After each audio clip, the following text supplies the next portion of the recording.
Hello everyone, आप सभी का स्वागत है हमारे इस यूट्यूब चैनल में।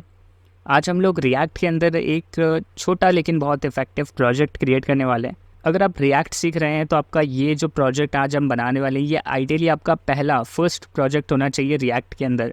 ऐसा मैं क्यों बोल रहा हूँ, क्योंकि जनरली जितने भी हम लोग प्रोजेक्ट क्रिएट करते हैं वो हम तब क्रिएट कर पाते हैं जब हमको एक लैंग्वेज, एक फ्रेमवर्क की जानकारी होती है, हम लोग इनफ पढ़ चुके होते हैं, उसके बाद हम लोग कोई प्रोजेक्ट क्रिएट कर पाते हैं। चाहे वो किसी भी टाइप का पोर्टल बनाना हो या फिर कोई भी बड़ी एप्लीकेशन बनाना हो। टू डू लिस्ट एक ऐसा प्रोजेक्ट है जो जनरली रिकमेंड किया जाता है बिगनर्स को, ताकि वो CRUD ऑपरेशंस के बारे में समझ सकें। तो हम लोग शुरू करते हैं हमारे इस प्रोजेक्ट को। अच्छा, जिसको टू डू लिस्ट भी नहीं पता कि टू डू लिस्ट का क्या मतलब होता है, टू डू लिस्ट बेसिकली आज हम लोग क्या क्या काम करने वाले हैं उसकी लिस्ट क्रिएट करने को हम लोग एक टू डू लिस्ट बोलते हैं। जैसे हम लोग कभी कभी शॉपिंग पे जाते हैं या फिर मार्केट जाते हैं तो एक पेपर के ऊपर जो भी काम करने वाले होते हैं उसको नोट डाउन कर लेते हैं। फॉर एग्जांपल आज हम लोग मार्केट जाकर कपड़े खरीदने वाले हैं, सब्जियां लेनी है, एट्सेट्रा, वो सारे ही चीज़ों को हम लोग एक नोट डाउन कर लेते हैं एक पेपर पे। उसको हम लोग लिस्ट बोलते हैं, लिस्ट ऑफ आइटम्स क्या क्या करने हैं। सो सेम तरीका है, सेम ही कॉन्सेप्ट है। अगर आपको अपने दिन के बारे में कि हमको आज के दिन क्या क्या करना है वो लिस्ट एक प्रिपेयर करनी है, सो उसको हम लोग बोलते हैं टू डू लिस्ट। अब टू डू लिस्ट को पहले मैं आपको चला के दिखाता हूँ क्या होती है एग्जैक्टली। यहाँ पर हमारे पास में एक इनपुट फील्ड है, जिस इनपुट फील्ड में मैं कुछ भी आइटम डाल सकता हूँ जो मैं आज करने वाला हूँ। फॉर एग्जांपल मुझे आज शॉपिंग करनी है, सो मैं लिख दूँगा शॉपिंग। स्पेलिंग क्या होती है, शॉपिंग, ओके। इसके बाद मैं इसको ऐड करूँगा हमारी लिस्ट में। सो मेरी जो शॉपिंग है, ये जो एक्टिविटी है, ये ऐड हो गई है मेरी लिस्ट में। उसके बाद मैं करूँगा कोडिंग, सो मैं लिखता हूँ यहाँ पे कोडिंग, मैं इसको भी ऐड कर लेता हूँ अपनी लिस्ट में। फिर मैं क्रिएट करूँगा video, so create video for example, इसको भी मैं ऐड कर लेता हूँ, एंड सो ऑन। इस तरीके से आप अपनी लिस्ट को ऐड करते जाओगे और जब भी आप अपना काम करना स्टार्ट करोगे आप इस लिस्ट को चेकआउट करोगे। शॉपिंग, मान लो शॉपिंग आपने कर ली तो आप यहाँ से इसको डन कर सकते हो। आप देख सकते हो कि ये काम हो चुका है। देन आप लोगों ने अगर कोडिंग कर ली तो आप इसको डन कर दोगे, एंड सिमिलरली अगर आपने वीडियो क्रिएट कर लिया तो डन। सो ये बेसिकली है टू डू लिस्ट। हमको कुछ एक आइटम्स को, हो सकता है शॉपिंग मुझे आज नहीं करनी है तो मैं इसको यहाँ से रिमूव भी कर सकता हूँ। आज के दिन में बस 2 काम करूँगा, कोडिंग करूँगा और एक वीडियो क्रिएट करूँगा। सो ये दोनों लिस्ट जो भी आइटम है मेरे पास में अवेलेबल है। अभी मैंने क्रिएट करना वीडियो ये कर लिया है, फॉर एग्जांपल कोडिंग बाकी है तो मैं इसको अनटिक रहने दूंगा, ये काम अभी बाकी। जब ये हो जाएगा तो मैं इसको टिक कर दूंगा। सो ये बेसिक सिंपल सा प्रिंसिपल है हमारे टू डू लिस्ट का। सो मैं आपको बताता हूँ टू डू लिस्ट ही क्यों। आपके माइंड में क्वेश्चन ज़रूर आएगा कि अगर आप बिगनर हो, आप रिएक्ट सीखना स्टार्ट ही करा है आपने, तो आप कोई भी प्रोजेक्ट क्रिएट कर सकते हो, एक टू डू लिस्ट क्रिएट करना क्यों इम्पॉर्टेंट है? या ये तो बहुत सिंपल सा प्रोजेक्ट है, ऐसा सिंपल सा प्रोजेक्ट तो किसी कंपनी में ऐसा तो हम करते नहीं हैं, तो आप ये क्यों पढ़ा रहे हो? सो टू डू लिस्ट को क्रिएट करते हैं हम लोग generally to learn about CRUD functionality. CRUD का क्या मतलब होता है? CRUD की जो फुल फॉर्म होती है वो होती है क्रिएट, रीड, अपडेट और डिलीट। ये 4 बेसिक हमारे कॉन्सेप्ट होते हैं, या फिर आप बोल सकते हो 4 बेसिक ऑपरेशंस होते हैं जो किसी भी एप्लीकेशन के ऊपर अप्लाई हो रहे होते हैं। CRUD ऑपरेशंस हम इनको इन शॉर्ट बोलते हैं। एक वेब एप्लीकेशन का अगर मैं एग्जांपल लूँ, सबसे फेमस हमारा आजकल क्या वेब एप्लीकेशन चल रही है, इंस्टाग्राम का अगर हम लोग एग्जांपल लें, पहला है क्रिएट। क्रिएट की बात करते हैं हम लोग, इंस्टाग्राम का एग्जांपल लेते हैं। इंस्टाग्राम आप सब लोग चलाते हो, आपने नोटिस किया होगा कि हम लोग हमेशा इंस्टाग्राम पे जो भी चीज़ें देख रहे होते हैं उसको कोई ना कोई क्रिएट करता है। जैसे अगर मेरी प्रोफाइल है और उस प्रोफाइल पे मुझे कुछ पोस्ट करना है, फॉर एग्जांपल मुझे अपनी फ़ोटो डालनी है, तो मैं क्या कर रहा हूँ, अपनी फ़ोटो जब मैं पोस्ट कर रहा हूँ तो उस वक्त मैं एक क्रिएट ऑपरेशन परफॉर्म कर रहा हूँ इंस्टाग्राम पे। So that is creating. Then हमारा आता है रीडिंग। रीडिंग हर बार हो रहा होता है जब भी आप इंस्टाग्राम खोलते हो। इंस्टाग्राम पे आपको जितनी भी इमेजेस दिखती हैं, आपकी हो गई या फिर आपके फ्रेंड्स ने डाली हैं, किसी अननोन पर्सन ने डाली है, जितनी भी इमेजेस, वीडियोज़ आपको दिख रहे हैं वो सारे आप रीड कर रहे हो। इंस्टाग्राम के सर्वर से, डेटाबेस से आप उठा रहे हो, उसको फैच कर रहे हो, रीड कर रहे हो, देख रहे हो। So that is read operation. Then आता है अपडेट। मान लो मैंने कोई फ़ोटो डाली है इंस्टाग्राम पे और मैंने कुछ कैप्शन लिखा है। अब उस कैप्शन को मुझे 2 दिन बाद चेंज करना है, राइट? मैंने कैप्शन में कुछ स्पेलिंग मिस्टेक कर दी, ठीक है। अब अगर वो मुझे चेंज करनी है तो मैं क्या करूँगा, मैं अपडेट कर सकता हूँ इंस्टाग्राम पे जाकर, सेटिंग्स में जाके कैसे भी, और मेरा जो कैप्शन होगा, जो भी होगा, डिस्क्रिप्शन होगा, वो अपडेट हो जाएगा। सो that is the update operation. अब लास्ट हम बात करते हैं डिलीट ऑपरेशन। अब इंस्टाग्राम में ऐसा तो नहीं कि आप एक बार जब फ़ोटो डाल दो तो वो फ़ोटो हमेशा के लिए वहीं रहेगी। आप चाहो तो उसको डिलीट भी कर सकते हो। So that's the basic delete operation. आप अपनी फ़ोटोज़ को डिलीट भी कर सकते हो।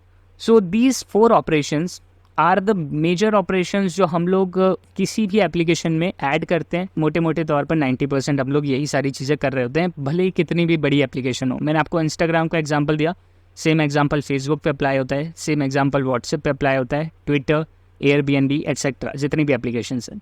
सो आज हम लोग ये जो टू डू लिस्ट क्रिएट करेंगे, इसमें हम लोग 3 ऑपरेशंस देखेंगे। पहला क्रिएट करना, यानी कि जो भी मैं टाइप कर रहा हूँ वो एक तरीके से क्रिएशन हो गया, ये एक मैंने क्रिएट किया है। दूसरा इसको रिमूव करना, यानी कि डिलीशन।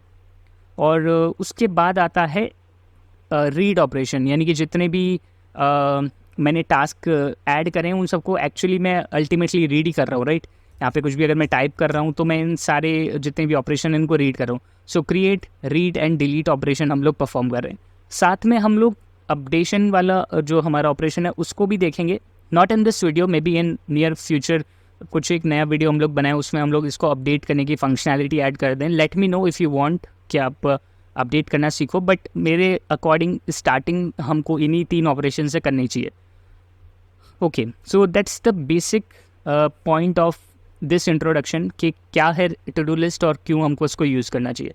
सो फिलहाल अगर मैं इस एप्लीकेशन को रिफ़्रेश करूँगा सो कोई भी डेटा सेव नहीं है, सारा डेटा उड़ गया। सो आप सिंपल सा कह सकते हो जितने भी हम लोग लिस्ट यहाँ पे क्रिएट कर रहे हैं, आइटम्स ऐड कर रहे हैं इस लिस्ट में, ये सारे हमारे जावास्क्रिप्ट के या रिएक्ट के स्टेट वेरिएबल में सेव हो रहे हैं, कुछ भी डेटाबेस पे सेव नहीं हो रहा, राइट। तो ये परसिस्ट नहीं करेगा, यानी कि ये रहेगा नहीं। आप रिफ़्रेश करोगे पेज को, आपका पेज रिफ़्रेश हुआ, जावास्क्रिप्ट के वेरिएबल्स रिफ़्रेश हुए और सब कुछ चला गया। That's fine, that's completely fine. अगर आप बिगनर हो तो ये बहुत अच्छी चीज़ है आपके लिए, अगर आप इतना सीखते हो तो। उसके बाद जो हमारा नेक्स्ट स्टेप होगा, इस टू डू लिस्ट को हम लोग परसिस्टेंट बना सकते हैं। हम लोग जो भी डेटा आप लोग यहाँ पर ऐड करें उसको किसी डेटाबेस में सेव करना देख सकते हैं, but that's for the future. अभी के लिए हम लोग इस एप्लीकेशन पे वर्क करते हैं। सो मैंने आपको दिखा दिया क्या ये प्रोजेक्ट होने वाला है। इस प्रोजेक्ट का सोर्स कोड भी मैं आपको प्रोवाइड कर दूँगा डिस्क्रिप्शन बॉक्स में, आप जाकर देख सकते हो। इसका एक गिटहब रेपोजिटरी होगा, वहाँ से आप सारा सोर्स कोड उठा सकते हो। So let's start by creating an application. So मेरे पास ऑलरेडी एक एप्लीकेशन क्रिएटेड है, मैं एक नया एप्लीकेशन बेसिकली क्रिएट करता हूँ और इस एप्लीकेशन का हम लोग नाम देते हैं। सो आई होप आप सबको रिएक्ट ऐप क्रिएट करना आता ही होगा। इस बेसिकली इस डायरेक्टरी के अंदर में मेरे सारे रिएक्ट एप्लीकेशन है, रिएक्ट के प्रोजेक्ट है, तो मैं यहीं पे एक नया प्रोजेक्ट क्रिएट करूँगा। और रिएक्ट के अंदर प्रोजेक्ट क्रिएट करना बहुत सिंपल होता है, हमको बेसिकली लिखना होता है नॉट क्रिएट। मैं इसको जूम कर देता हूँ थोड़ा सा, npx क्रिएट रिएक्ट ऐप और आपके ऐप का नाम। सो हमारे ऐप का नाम होगा टू डू -लिस्ट।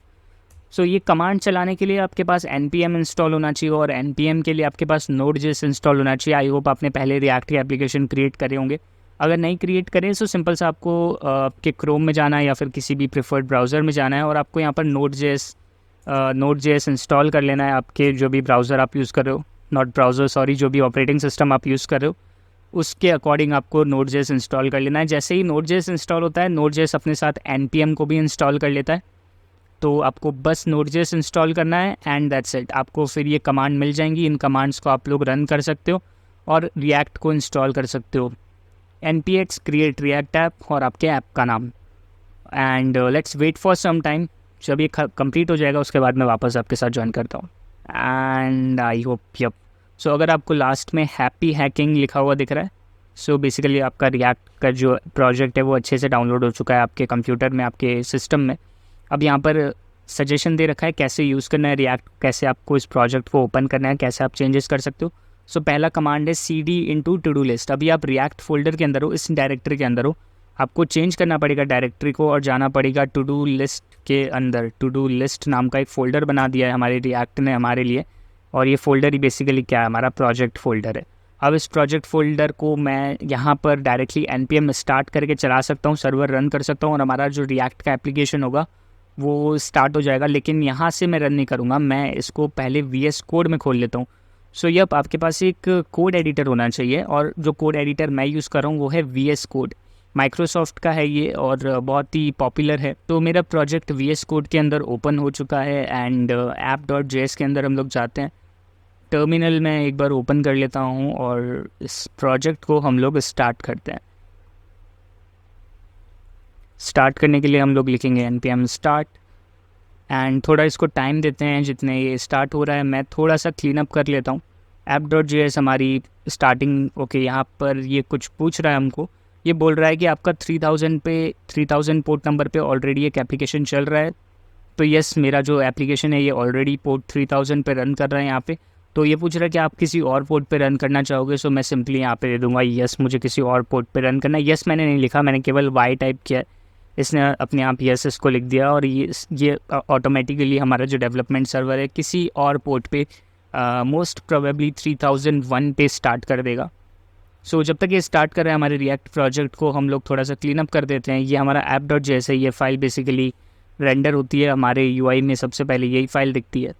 सो इसके हेडर को मैं यहाँ से पूरा हटा देता हूँ। मुझे कुछ भी बॉयलर प्लेट नहीं चाहिए, मुझे सिंपल सा एक एप्लीकेशन चाहिए जिसमें लिखा हो हेलो एंड दैट्स इट। मुझे लोगोज़ भी नहीं चाहिए और मुझे CSS भी नहीं चाहिए। सो मैं यहाँ से लोगोज़ भी हटा सकता हूँ और मैं इस CSS फाइल को यहाँ से डिलीट भी कर सकता हूँ बिकॉज इसकी मुझे अभी रिक्वायरमेंट नहीं है। सो सब कुछ क्लीन अप हो चुका है, मेरा एप्लीकेशन भी ऑलमोस्ट चल रहा है, कंपाइल हो रहा है ये, और ये चल गया। एंड यहाँ पर आप देख सकते हो कि 3000 पे मेरा ऑलरेडी ये एप्लीकेशन चल रहा है एंड 3001 पे हमारा ये एप्लीकेशन अब स्टार्ट हो चुका है। मैं स्क्रीन को थोड़ा सा स्प्लिट कर देता हूँ ताकि हमको कोड और हमारा जो आउटपुट है वो एक साथ दिखे। सो इसको थोड़ा सा हम लोग छोटा कर सकते हैं और कोड सेक्शन को हम लोग थोड़ा सा बड़ा कर सकते हैं and I think that's enough. So हमको कहाँ से शुरू करना चाहिए? टू बी ऑनेस्ट, जो हम लोग एप्लीकेशन क्रिएट करने वाले हैं, एक टू डू लिस्ट, ये दिखने में थोड़ा सिंपल लग सकता है लेकिन इसके जो अंडरलाइन कॉन्सेप्ट होते हैं, अगर आप एक बिगनर हो सो आपको स्टार्टिंग में शायद ये समझ नहीं आएंगे। इसके लिए इम्पॉर्टेंट ये है कि आपको जावास्क्रिप्ट के कुछ कॉन्सेप्ट अच्छे से आते हों। अगर आपको वो कॉन्सेप्ट नहीं आते हैं तो आपके लिए मुश्किल हो सकती है। सो बेटर ये होगा कि मैं उन कॉन्सेप्ट के ऊपर पहले बात करूँ, वो कॉन्सेप्ट आपको पहले एक बार रिवाइज़ करवा दूँ, समझा दूँ। अगर आपको आता है तो आपके लिए एक अच्छा रिवीजन हो जाएगा, अगर नहीं आता तो आप समझ भी जाओगे। सो उन कॉन्सेप्ट के ऊपर पहले हम लोग बात कर लेते हैं। मैं इसको थोड़ा सा जूम कर लेता हूँ ताकि आपको दिखे। आई थिंक जूम हो सकता है, ओके बहुत ज़्यादा जूम हो गया, but anyways I think okay now fine. अब हम लोग एक काम करते हैं, हम लोग सबसे पहले हमारे जितने भी कॉन्सेप्ट हम लोग यूज़ करेंगे टू डू एप्लीकेशन को बनाने के लिए वो सब नोट डाउन कर लेते हैं। पहला जो कॉन्सेप्ट मैं यूज़ करूँगा या पहला जो कॉन्सेप्ट हमारा यूज़ होने वाला है टू डू लिस्ट को क्रिएट करने के लिए, वो है हमारा ऑब्जेक्ट इन जावास्क्रिप्ट। ये आप बोल सकते हो कि ये सारी प्री रिक्विजिट हैं इस वीडियो को फॉलो करने के लिए और एक टू डू लिस्ट बनाने के लिए। दूसरा है एरेस या फिर array in JavaScript. Third requisite है हमारा या प्री रिक्विजिट है हमारा, वो है spread operator. So spread operator के बाद हम लोग और क्या यूज़ करने वाले हैं, इसके अंदर हम यूज़ करेंगे मैप एंड हम लोग यूज़ करने वाले हैं फ़िल्टर। सो ये सारे ही जितने भी मैं प्री रिक्विजिट यहाँ बता रहा हूँ ये सब रिएक्ट स्पेसिफिक नहीं है, ये जावास्क्रिप्ट से स्पेसिफाइड है, यानी जावास्क्रिप्ट से रिलेटेड है, इसका रिएक्ट से कोई लेना देना नहीं है। अगर आपने पहले रिएक्ट जेएस यूज़ किया हुआ है या जावास्क्रिप्ट यूज़ किया हुआ है तो आप समझ ही गए होंगे। हम लोग देख लेते हैं सबसे पहले ऑब्जेक्ट को, ऑब्जेक्ट क्या होता है। अब जावास्क्रिप्ट अगर आप कर रहे हो तो आपको पता ही होगा ऑब्जेक्ट कुछ इस टाइप से दिखता है। ऑब्जेक्ट की कुछ नेम मतलब नेम क्या इसको बोल सकते हैं आप, की होती है और वैल्यू होती है। So object is basically something like this, जो कि की और वैल्यू को होल्ड करता है, राइट। सो ये हमारा सिंपल ऑब्जेक्ट है। एरे जावास्क्रिप्ट के अंदर कैसा होता है, अगर हम ये वाला ब्रैकेट यूज़ करें सो दिस इज़ एन एरे, और इसके अंदर हम लोग एलिमेंट डाल सकते हैं। ये एलिमेंट डायनेमिक टाइप के हो सकते हैं हम स्ट्रिंग डाल दें एरे के अंदर, नंबर डाल दें, हम लोग बुलियन डाल दें। सो जावास्क्रिप्ट के अंदर एरे इस टाइप से काम करता है। C++ जैसी लैंग्वेज के अंदर जो हमारा एरे होता है वो एक स्पेसिफाइड टाइप का होता है। अगर आप नंबर का एरे बना रहे हो तो केवल नंबर्स का एरे होगा, जावास्क्रिप्ट के अंदर ऐसा नहीं है। सो इसलिए हम लोग इस टाइप का एरे बना सकते हैं। मैं इसको थोड़ा सा एक नाम दे देता हूँ, ये हमारा एरे नहीं है बेसिकली ऑब्जेक्ट है, तो मैं इसको एक नाम दे देता हूँ ताकि एरर यहाँ से हट जाए। सो ये हमारा ऑब्जेक्ट हो गया, ये हमारा एरे हो गया। सो हम लोग क्या करने वाले हैं, हम लोग टू डू एप्लीकेशन के अंदर इस ऑब्जेक्ट को कैसे यूज़ करने वाले हैं। तो इस टू डू एप्लीकेशन के अंदर हम ऑब्जेक्ट को ऐसे नहीं यूज़ करेंगे। हमारा जो ऑब्जेक्ट होगा वो बेसिकली तीन चीज़ों को होल्ड करेगा, इन द सेंस आईडी को होल्ड करेगा, कॉमा फॉर एग्जांपल 1 2 3। सेकंड है हमारा यहाँ पे कॉलन आएगा, मैं कॉलन यहाँ पे मिस कर दिया इसलिए एरर आ रहा है। सेकंड हमारा होगा टेक्स्ट, मुझे 1 मिनट दो, मैं आपको ये बता रहा हूँ अभी क्या है। एंड थर्ड हमारा होगा कंप्लीटेड। यस, ये समझदार है, इसने खुद से ही मुझे बता दिया। सो ये जो ऑब्जेक्ट है, इस ऑब्जेक्ट को आप ध्यान से देखिए। ये ऑब्जेक्ट, ये पूरा ऑब्जेक्ट रिप्रेजेंट कर रहा है एक एंट्री को, ठीक है। ये जो एक एंट्री है इसको मैं हटाता हूँ, कुछ हम लोग अच्छा सा डालते हैं जैसे कि शॉपिंग फॉर एग्ज़ाम्पल, और मैं इसको ऐड करता हूँ। ये जो शॉपिंग नाम का एक मेरा आइटम क्रिएट हुआ है मेरी लिस्ट के अंदर, ओके, मैं कुछ SHOPPING शॉपिंग, हाँ। तो ये जो शॉपिंग नाम का हमारा एलिमेंट या आइटम क्रिएट हुआ है इस लिस्ट के अंदर, इस पूरे ही आइटम को, एक आइटम को ये ऑब्जेक्ट रिप्रेजेंट कर रहा है।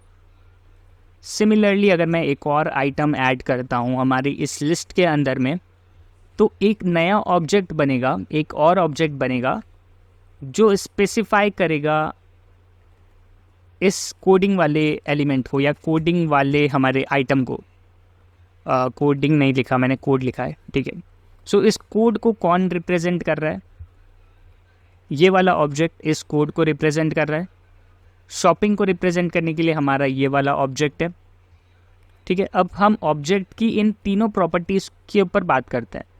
तो जो टेक्स्ट होगा वो जो यहाँ हमको दिखेगा वो होगा बेसिकली ऑब्जेक्ट किससे बना होता है? ऑब्जेक्ट की और वैल्यू से बना होता है, और इन सारी ही की वैल्यू को हम लोग प्रॉपर्टी बोल सकते हैं, ऑब्जेक्ट की प्रॉपर्टी, ठीक है।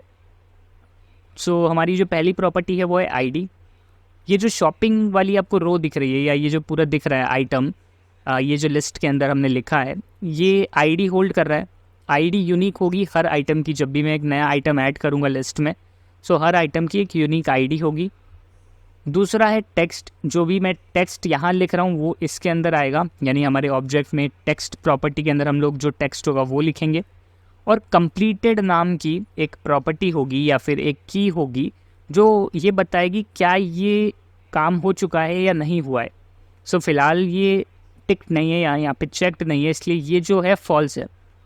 अगर मैं इसको चेक कर दूँ, मतलब मैं क्या कर रहा हूँ, इस प्रॉपर्टी की वैल्यू को मैं ट्रू कर रहा हूँ। आई होप आपको आइडिया लग रहा होगा कि मैं क्या बोल रहा हूँ। एंड जितने भी आइटम हम लोग इस टू डू लिस्ट के अंदर ऐड करते जाएंगे उतने ऑब्जेक्ट हमारे पास बनते जाएंगे हमारे इस पर्टिकुलर प्रोग्राम में, हमारे टू डू लिस्ट के रिएक्ट के एप्लीकेशन में। अब हम लोग ऑब्जेक्ट ऐसे बनाने वाले हैं क्या? वेरिएबल ओबीजे बना रखा है मैंने, obj2 एक नया ऑब्जेक्ट, क्या हम लोग ऐसे बनाएंगे? सो नहीं, ऐसे नहीं बनाएंगे। हमारे पास मल्टीपल ऑब्जेक्ट तो होंगे लेकिन वो सारे ऑब्जेक्ट एरे के अंदर होंगे, एरे ऑफ ऑब्जेक्ट होगा हमारे पास। सो मैं यहाँ पर एक एरे बनाता हूँ, array equals array of objects, और ये ऑब्जेक्ट क्या होल्ड करेंगे? कौन से ऑब्जेक्ट होंगे? ये जो ऑब्जेक्ट मैंने आपको अभी बताया। सो एरे क्या करता है? एक से ज़्यादा आइटम्स को होल्ड करके रख सकता है, राइट। सो सिमिलरली जैसे मैंने यहाँ पर एक ऑब्जेक्ट क्रिएट किया है एक आइटम के लिए, सेम इस एरे के अंदर मैं दूसरा आइटम डाल दूंगा एंड सो ऑन, ये चलता जाएगा। इस एरे के अंदर आप n नंबर आइटम्स डाल सकते हैं, n आइटम्स डाल सकते हैं, यानी कितने भी आप लिस्ट ऐड कर सकते हैं, बड़ी कर सकते हैं अपनी लिस्ट को, कुछ कुछ लिख के ऐड कर सकते हैं और वो सारे इस एरे के अंदर आ जाएंगे। सो आई होप ये प्रिंसिपल आपको समझ में आया होगा, राइट। सो ये है हमारा एग्जाम्पल। इस एग्जाम्पल को मैं यहाँ से कट करता हूँ, इस कोड को मैं यहाँ से रिमूव करता हूँ और यहाँ पे मैं एज अ कमेंट इस कोड को डाल देता हूँ ताकि हम इसको फ्यूचर में रेफ़र कर पाएँ, ठीक है। इसको कमेंट कर देते हैं। सो हमारा जावास्क्रिप्ट का ऑब्जेक्ट हो चुका है, एरे मैंने आपको समझा दिया। अब बात करते हैं हम लोग स्प्रेड ऑपरेटर की। स्प्रेड ऑपरेटर बेसिकली जावास्क्रिप्ट के ES6 फीचर के अंदर इंक्लूडेड है, यानी 2015 में एक मेजर चेंज आया था जावास्क्रिप्ट के अंदर, उसके अंदर में हमारा ये स्प्रेड ऑपरेटर सिंटैक्स इंट्रोड्यूस हुआ है। सो इसको आप जावास्क्रिप्ट का एडवांस भी थोड़ा बोल सकते हो, एडवांस जावास्क्रिप्ट के अंदर ये काउंट किया जाता है। इसका क्या यूज़ है? मैं इसको आपको पहले यूज़ करके दिखाता हूँ, आपको ऑटोमेटिकली समझ आ जाएगा। हमारा जो एग्ज़ाम्पल था, खैर ये तो बहुत बड़ा एग्जाम्पल है, मैं एक छोटा एग्जाम्पल आपके सामने रखता हूँ। मैं एक एरे बनाता हूँ। ये एरे क्या होगा? ये सिंपल नंबर का एरे होगा, 1 2 3 इसमें होंगे, 1 2 3 4, 4 इसमें आइटम्स हैं, 0 1 2 3 इंडेक्सेस पे ये 4 नंबर एडेड हैं, ठीक है। अब मैं एक और एरे बनाना चाह रहा हूँ, एरे 2 इसका नाम होगा, और मैं चाहता हूँ कि इस एरे 2 के अंदर एरे जो हमारा 1 है, एरे 1 मैं इसको नाम दे देता हूँ, एरे 1 में जितने भी आइटम है वो सब इसमें कॉपी हो जाए, ठीक है।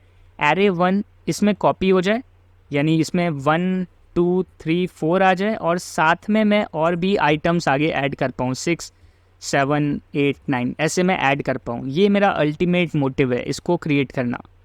तो हम लोग ऑफकोर्स 1 2 3 4 वापस डाल सकते हैं मैनुअली, लेकिन हम लोग मैनुअल एफर्ट क्यों लगाएं? हर बार हमको मैनुअली करना पड़ेगा, हमारा एफर्ट यानी हमारा जो कोड है वो हमको बार बार करना पड़ेगा। ये एक अननेसेसरीली हम लोग हमारी मेहनत बढ़ा रहे हैं। इसको सिंप्लीफाई करने का सिंपल सा तरीका है कि हम लोग एरे 1 को यहाँ डाल दें, ठीक है। एरे 1 को हम लोग यहाँ कॉपी कर दें। सो इस तरीके से डालने से हमारा जो एरे बनेगा, पहले हम लोग देख लेते हैं क्या आउटपुट हमको मिल रहा है। console.log हम लोग एरे 2 को प्रिंट कराते हैं, एरे 2, और सेव करते हैं इसको। हम लोग यहाँ जाते हैं और हमारे कंसोल को ओपन करते हैं। एक बार रिफ़्रेश में कर लेता हूँ, और अब आप यहाँ देख सकते हो कि जो फर्स्ट इंडेक्स है, 0th जो इंडेक्स है, उस 0th इंडेक्स पे पूरा एरे बन गया है, राइट। पूरा ही एरे बन गया है, यानी कि ये कुछ ऐसा हो गया है, ऐसा कुछ आपका आउटपुट बन गया है 2 3 4, जो कि हमको नहीं चाहिए। एरे के अंदर एरे बन गया है, ये हमको नहीं चाहिए।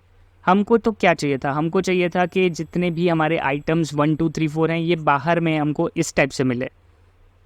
इस तरीके के टास्क को परफॉर्म करने के लिए हम लोग अगर इस एरे को जैसे यूज़ कर रहे थे वैसे ही यूज़ करें, इसके आगे हम अगर 3 डॉट लगा दें, डॉट डॉट डॉट, और इस कोड को मैं सेव करता हूँ। अब आप देखिए यहाँ पर जो आउटपुट हमको मिल रहा है, ये हमको एग्जैक्टली वैसा ही मिल रहा है जैसा हमको चाहिए। सो इस 3 डॉट्स को हम लोग बोलते हैं स्प्रेड ऑपरेटर। स्प्रेड का मतलब ही जो हम लोग अगर हिंदी में ट्रांसलेट करके देखें तो क्या मतलब होता है? उसको फैला देना, राइट। सो एरे के अंदर जितने भी आइटम्स हैं उन सबको स्प्रेड कर देता है हमारा स्प्रेड ऑपरेटर। सो आई होप आपको कॉन्सेप्ट समझ आ गया होगा स्प्रेड ऑपरेटर का। सो ये होता है हमारा स्प्रेड ऑपरेटर। अब आप सोचोगे कि ये तो ठीक है, हमारा कोडिंग का लॉजिक हो गया, इसको आप कहाँ यहाँ पे कहाँ यूज़ करने वाले हो?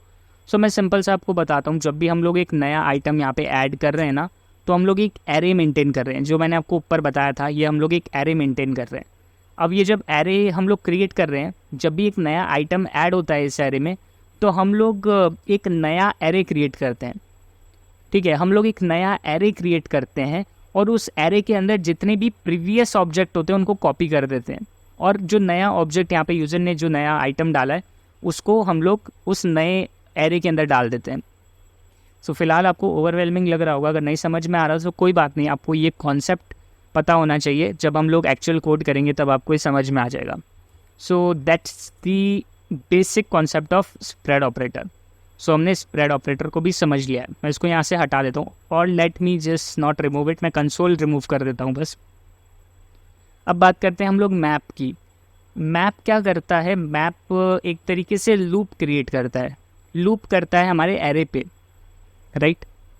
फॉर एग्जांपल, अगर मुझे कंसोल लॉग कराना है एरे 2 के अंदर जितने भी आइटम्स हैं उन सबको मुझे एक एक करके प्रिंट कराना है हमारे कंसोल में, तो मैं क्या कर सकता हूँ? नॉर्मल मैं इस टाइप से कुछ एक सिंटेक्स लिख सकता हूँ, एरे नॉट 1 एरे 2 ऑफ 0, तो मुझे मिलेगा 1। फिर मैं एरे सेम इस कोड को अगर मैं कॉपी करूँ, L shift down array 1, L shift down array 2, L shift down 3 and so on. So ये हमारा बहुत सारा मैनुअल काम है। इस तरीके से करने से बेटर है हम एक लूप लगा दें। अब ये जो मैप है एक तरीके से लूप का ही काम कर रहा है। इसको पहले मैं आपको रन करके दिखाता हूँ कैसे काम करता है। हम लोग एक न्यू एरे बनाते हैं, न्यू एरे इक्वल्स एरे 2 के ऊपर में मैं लगाऊंगा map function dot map map. अब मैप जो होता है, मैप अपने अंदर एक कॉल बैक फंक्शन रिसीव करता है। कॉल बैक फंक्शन का मतलब होता है जब एक चीज़ चल रही है उसके चलने के बाद जब उसके अंदर या उसके ख़त्म होने से पहले अगर एक और फंक्शन कॉल हो रहा है, सो उसको हम लोग एक कॉल बैक फंक्शन बोलते हैं। इसको आप ऐसे समझिए जैसे कॉल बैक का मतलब क्या होता है हिंदी में। हम लोग नॉर्मली जब भी हमारे फ्रेंड से बात कर रहे होते हैं और कुछ काम आता है तो हम बोलते हैं ना, मैं तुझे कॉल बैक करता हूँ, मैं तुझे वापस कॉल करता हूँ। सो कॉल बैक फंक्शन भी कुछ वैसे ही काम करता है। हमारा मैप फंक्शन जो पहला इसका जो पैरेंथेसिस है, इसके अंदर में हम लोगों को एक फ़ंक्शन क्रिएट करना होता है और ये फंक्शन चलता है हर बार जब भी मैप चलता है। ओके, इस फंक्शन के पैरामीटर में हमको मिलता है एक आई, आप इसको नाम दे सकते हो, एक वेरिएबल, इसको आप कुछ भी नाम दे सकते हो। ये वेरिएबल इटरेशन की हर वैल्यू को होल्ड करता है, यानी इस एरे 2 के अंदर में जितने भी एलिमेंट हैं सब एक एक करके इस आई में आते हैं और इस आई के अंदर आपको इस आई को आप बेसिकली प्रिंट करा के देख सकते हो। फिलहाल हम लोग आई को प्रिंट कराते हैं, सेव करते हैं हमारे कोड को, इधर जाते हैं, रिफ़्रेश करते हैं इस पेज को। सो यू कैन सी 1 2 3 4 5, ये 9, ये 2 बार प्रिंट हो रहा है बिकॉज ऑफ हमारा रिएक्ट के कॉन्सेप्ट की वजह से। सो फिलहाल आप यहाँ पर देख सकते हो कि ये 1 to 9 प्रिंट कर रहा है, ठीक है। That's what we wanted. हमको ईच इंडिविजुअल एरे के एलिमेंट का एक्सेस मिल रहा है, राइट। अब मैं चाहूँ तो कुछ भी कर सकता हूँ, इस आई को मैं +2 कर सकता हूँ फॉर एग्जांपल। सारे जितने भी एलिमेंट मुझे मिल रहे हैं मैं सब में ज़ीरो से नहीं, हमारा एरे 1 से स्टार्ट 1 + 2, देन हमारा 2 मिल रहा है हमको, 2 + 2 4। तो इस तरीके से हमारी चीज़ चल रही है। 1 + 2 3, सॉरी 1 + 2 3, फिर 4, फिर 5 6। सो काइंड ऑफ इस तरीके से चल रहा है कोड। सेव करते हैं, फिलहाल इसको मैं हटा देता हूँ। इसको क्लियर आप कर सकते हो कंसोल में, अगर आपको कुछ भी चीज़ क्लियर करनी है, जैसे फॉर एग्जांपल आपने कुछ लिख दिया है, बहुत सारा एरर आ गया है, तो आप यहाँ से इसको क्लियर कर सकते हो। So that's a little trick. अब हम लोग इस मैप को अगर, अच्छा ठीक है, अगर आपको ये मैप यहाँ समझ नहीं आया ना, तो इसको समझाने का मेरे पास एक और तरीका है। बिगनर्स के लिए मैप फंक्शन को इनिशियली समझना या कॉल बैक फंक्शंस को इनिशियली समझना थोड़ा ट्रिकी होता है। तो अच्छा सिंटेक्स क्या हो सकता है समझने के लिए, आप इस मैप को समझो कि मैप अपने अंदर एक फ़ंक्शन लेता है और आप यहाँ एक फ़ंक्शन बना दो। हम लोग ऐसे ही फंक्शन बनाते हैं, राइट।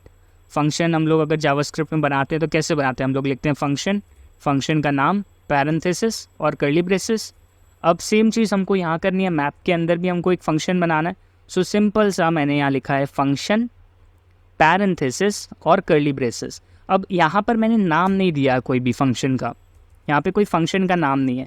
अब ये जो नाम ना वाले फंक्शन होते हैं इनको हम लोग बुलाते हैं anonymous function. Anonymous function, anonymous मतलब जिसका कोई नाम नहीं है, ठीक है। सो ये एक एनोनिमस फंक्शन है। इसका काम है जब भी मैप चलेगा तो ये मैप अपने अंदर इसको चलाएगा और इसके पैरेंथेसिस के अंदर या फिर इसके आर्ग्यूमेंट में, इसके पैरामीटर्स में हमको रिसीव होगा एक वेरिएबल। आप इस वेरिएबल का कुछ भी नाम दे सकते हो। फिलहाल मैं इसका आई नाम दिया था पिछली बार, मैं इसको जे नाम भी दे सकता हूँ। और मैं इस फंक्शन के अंदर अगर कंसोल लॉग लगाऊंगा, सो सेम चीज़ होगी जो हमारी पिछली बार हुई थी। हमारा जो लूप है वो चलेगा और हमारे आइटम जितने भी एरे के अंदर होंगे एक एक करके प्रिंट हो जाएंगे। So this piece of code is equivalent, मैं इसको थोड़ा सा बड़ा करता हूँ अभी के लिए। So this piece of code is equivalent to this piece of code. मैं एक बार फिर से एक नया एरे बना लेता हूँ, उसको नाम देते हैं 2, array 2 dot map dot map, ठीक है। डिफरेंस बस इतना सा, यहाँ पर हम लोग ट्रेडिशनल फंक्शन बना रहे हैं एनोनिमस और यहाँ पर हम लोग एक एरो फंक्शन बना रहे हैं। सो अगर आपको एरो फंक्शन से समझने में दिक्कत होती है तो आप ऐसा फंक्शन भी बना सकते हो, बट जनरल प्रैक्टिस में हम लोग इसको यूज़ करते हैं, लेकिन समझने के लिए आप उसको इस टाइप से भी बना सकते हो। सो आई थिंक दैट्स ऑल। अब आप पूछोगे कि ये क्यों यूज़ कर रहे हैं हम लोग। सो जैसा मैंने आपको बताया था, हम लोग हमारे जितने भी आइटम्स होंगे उनको इस टाइप के एक एरे में होल्ड करेंगे। अब जब ये सारे एरे के अंदर हैं तो हमको, मैं आपको आपका एप्लीकेशन दिखाता हूँ कैसा हमारा एप्लीकेशन है। इस एप्लीकेशन में जितने भी ऑब्जेक्ट हैं, इन सारे ऑब्जेक्ट को हम एक एक करके दिखा रहे हैं, शॉपिंग दिखा रहे हैं, कोड दिखा रहे हैं, कुछ दिखा रहे हैं। इसको हम लोग कैसे दिखा रहे हैं, हम एक मैप चला रहे हैं, लूप कर रहे हैं इस एरे पे, और हम लोग बेसिकली इस टाइप से लूप लगा के, मैप लगा के हमारे ईच इंडिविजुअल टेक्स्ट को हमारे यूज़र को दिखा रहे हैं। तो यहाँ पर हमारा मैप का जो फंक्शन है वो काम में आ रहा है, इसलिए मैंने आपको बता दिया मैप फंक्शन। अगर आपको मैप फंक्शन पहले से पता था so that's well and good. अभी के लिए हम लोग इसको हटा देते हैं। हम लोगों ने स्प्रेड ऑपरेटर देख लिया, हम लोगों ने मैप देख लिया। अब लास्ट में आता है फ़िल्टर। फ़िल्टर क्या काम करता है? फ़िल्टर भी काइंड ऑफ लूप ही लगाता है। फ़िल्टर भी जैसे मैप लूप में हमारे आइटम्स को प्रिंट कराता है, फ़िल्टर भी वैसे ही प्रिंट कराता है। तो डिफरेंस क्या हुआ? डिफरेंस हुआ कुछ हमको ऐसी कैपेबिलिटीज़ फ़िल्टर के अंदर मिलती हैं जो मैप में नहीं मिलती। ठीक है, जैसे अब मैं फ़िल्टर को आपको बेसिक लैंग्वेज में भी समझा देता हूँ। फ़िल्टर अगर किसी को थोड़ा बहुत कन्फ्यूजन है, सो जैसा हम लोगों को अगर वाटर को फ़िल्टर करना है तो हम लोग वाटर फ़िल्टर यूज़ करते हैं। वो पानी के अंदर से इम्प्योरिटीज़ को, पत्थर को, जो भी बैक्टीरिया उसको रिमूव करता है। सिमिलरली अगर हमको हमारे एरे के ऊपर या एरे के अंदर से कुछ पर्टिकुलर वैल्यूज़ को रिमूव करना है तो हम लोग फ़िल्टर यूज़ करेंगे। अब एक एग्जांपल के साथ मैं आपको समझाता हूँ।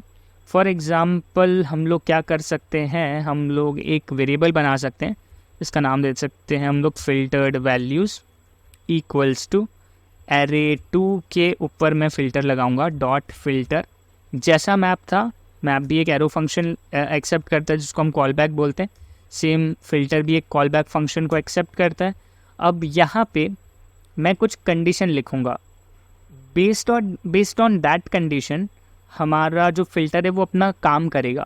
मैं रिटर्न करता हूँ जे, या फिर इस यहाँ पे मैं एक वेरिएबल क्रिएट करता हूँ। बेसिकली मैं वेरिएबल क्रिएट करना भूल गया। जैसे मैप में हमारा वेरिएबल होता है ना, जो इटरेट करके हर इटरेशन पे जो वैल्यू होती है एरे की वो इस वेरिएबल में आएगी।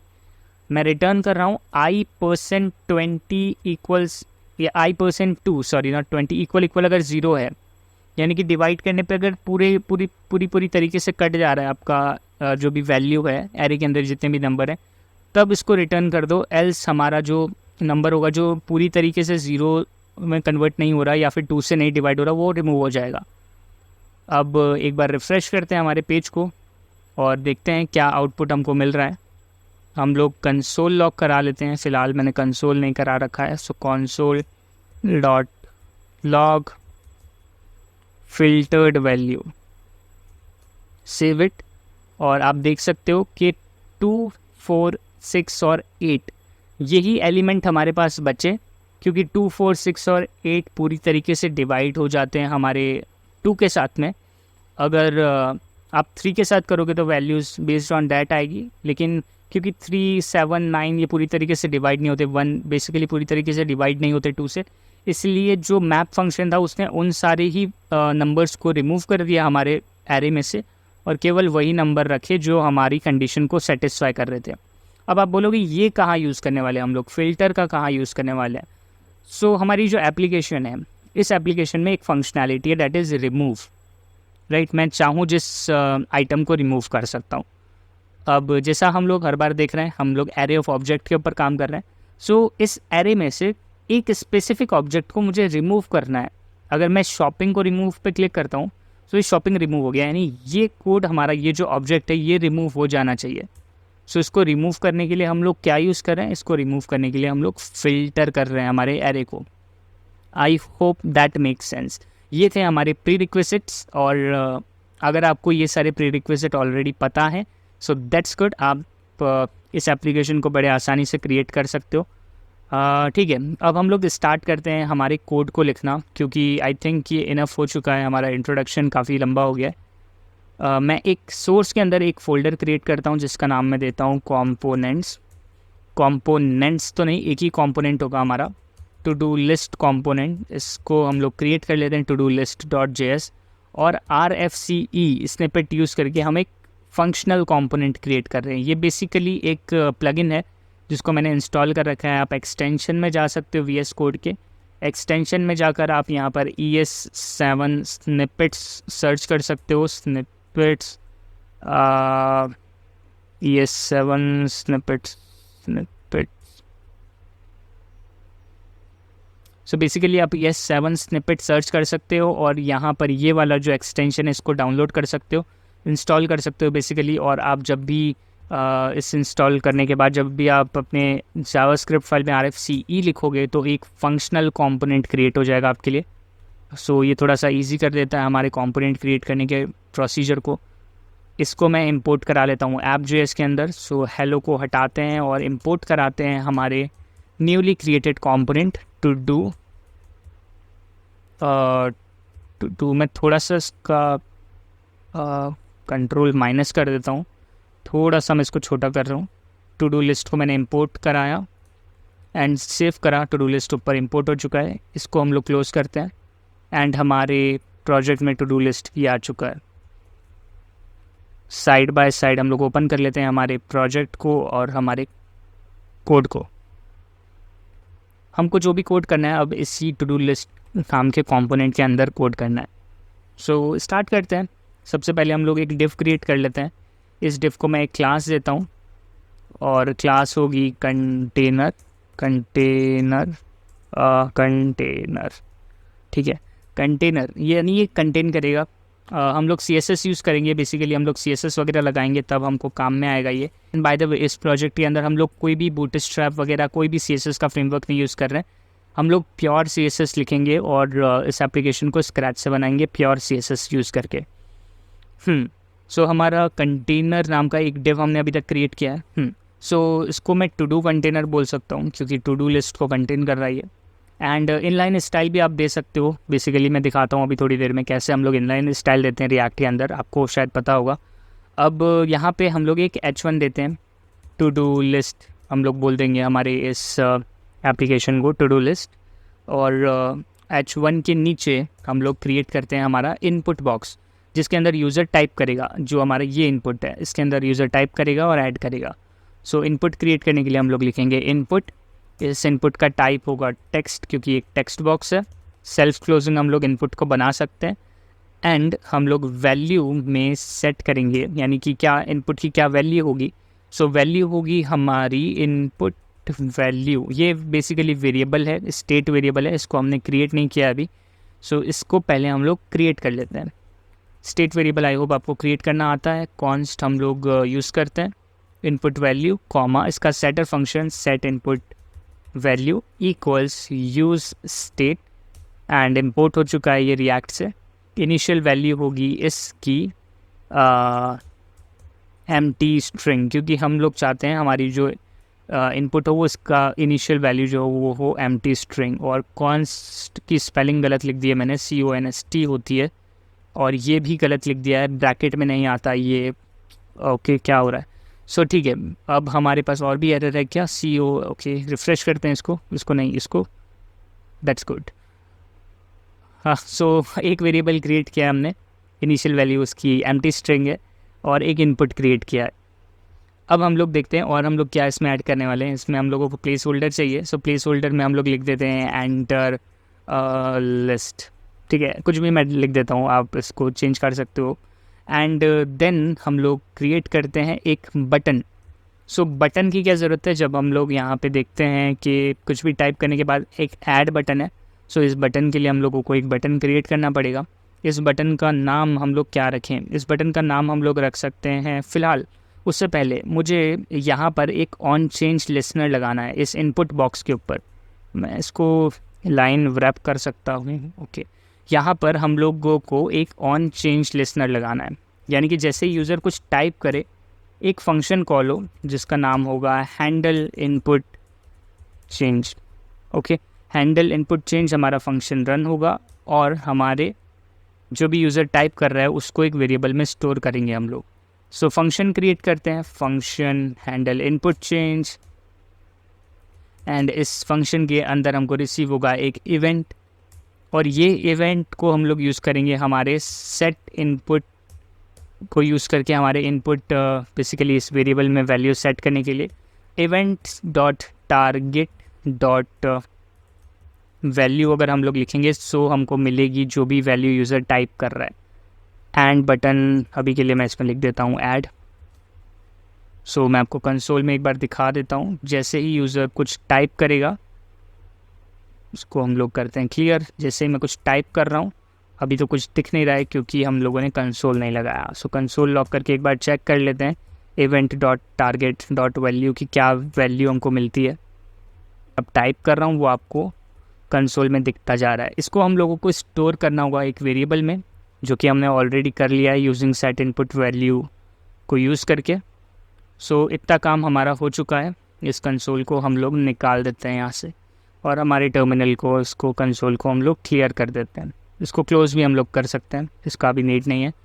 देन ऐड बटन पे बात करते हैं।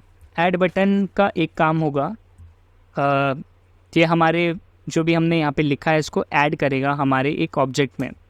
सो लगाते हैं हम लोग ऑन क्लिक एंड एक फंक्शन हम लोग कॉल करेंगे, हैंडल ऐड टू डूज का नाम रख देते हैं हम लोग, या फिर टू डूज लिख देते हैं क्योंकि बहुत सारे टू डूज होने वाले हैं। सो हैंडल ऐड टू डूज एक फंक्शन क्रिएट कर सकते हैं। सो बेसिकली आप फंक्शन डायरेक्टली ऐसे भी क्रिएट कर सकते हो, या फिर आप ES6 को यूज़ करके इस टाइप से भी फंक्शन क्रिएट कर सकते हो। Arrow syntax arrow function create कर सकते हो।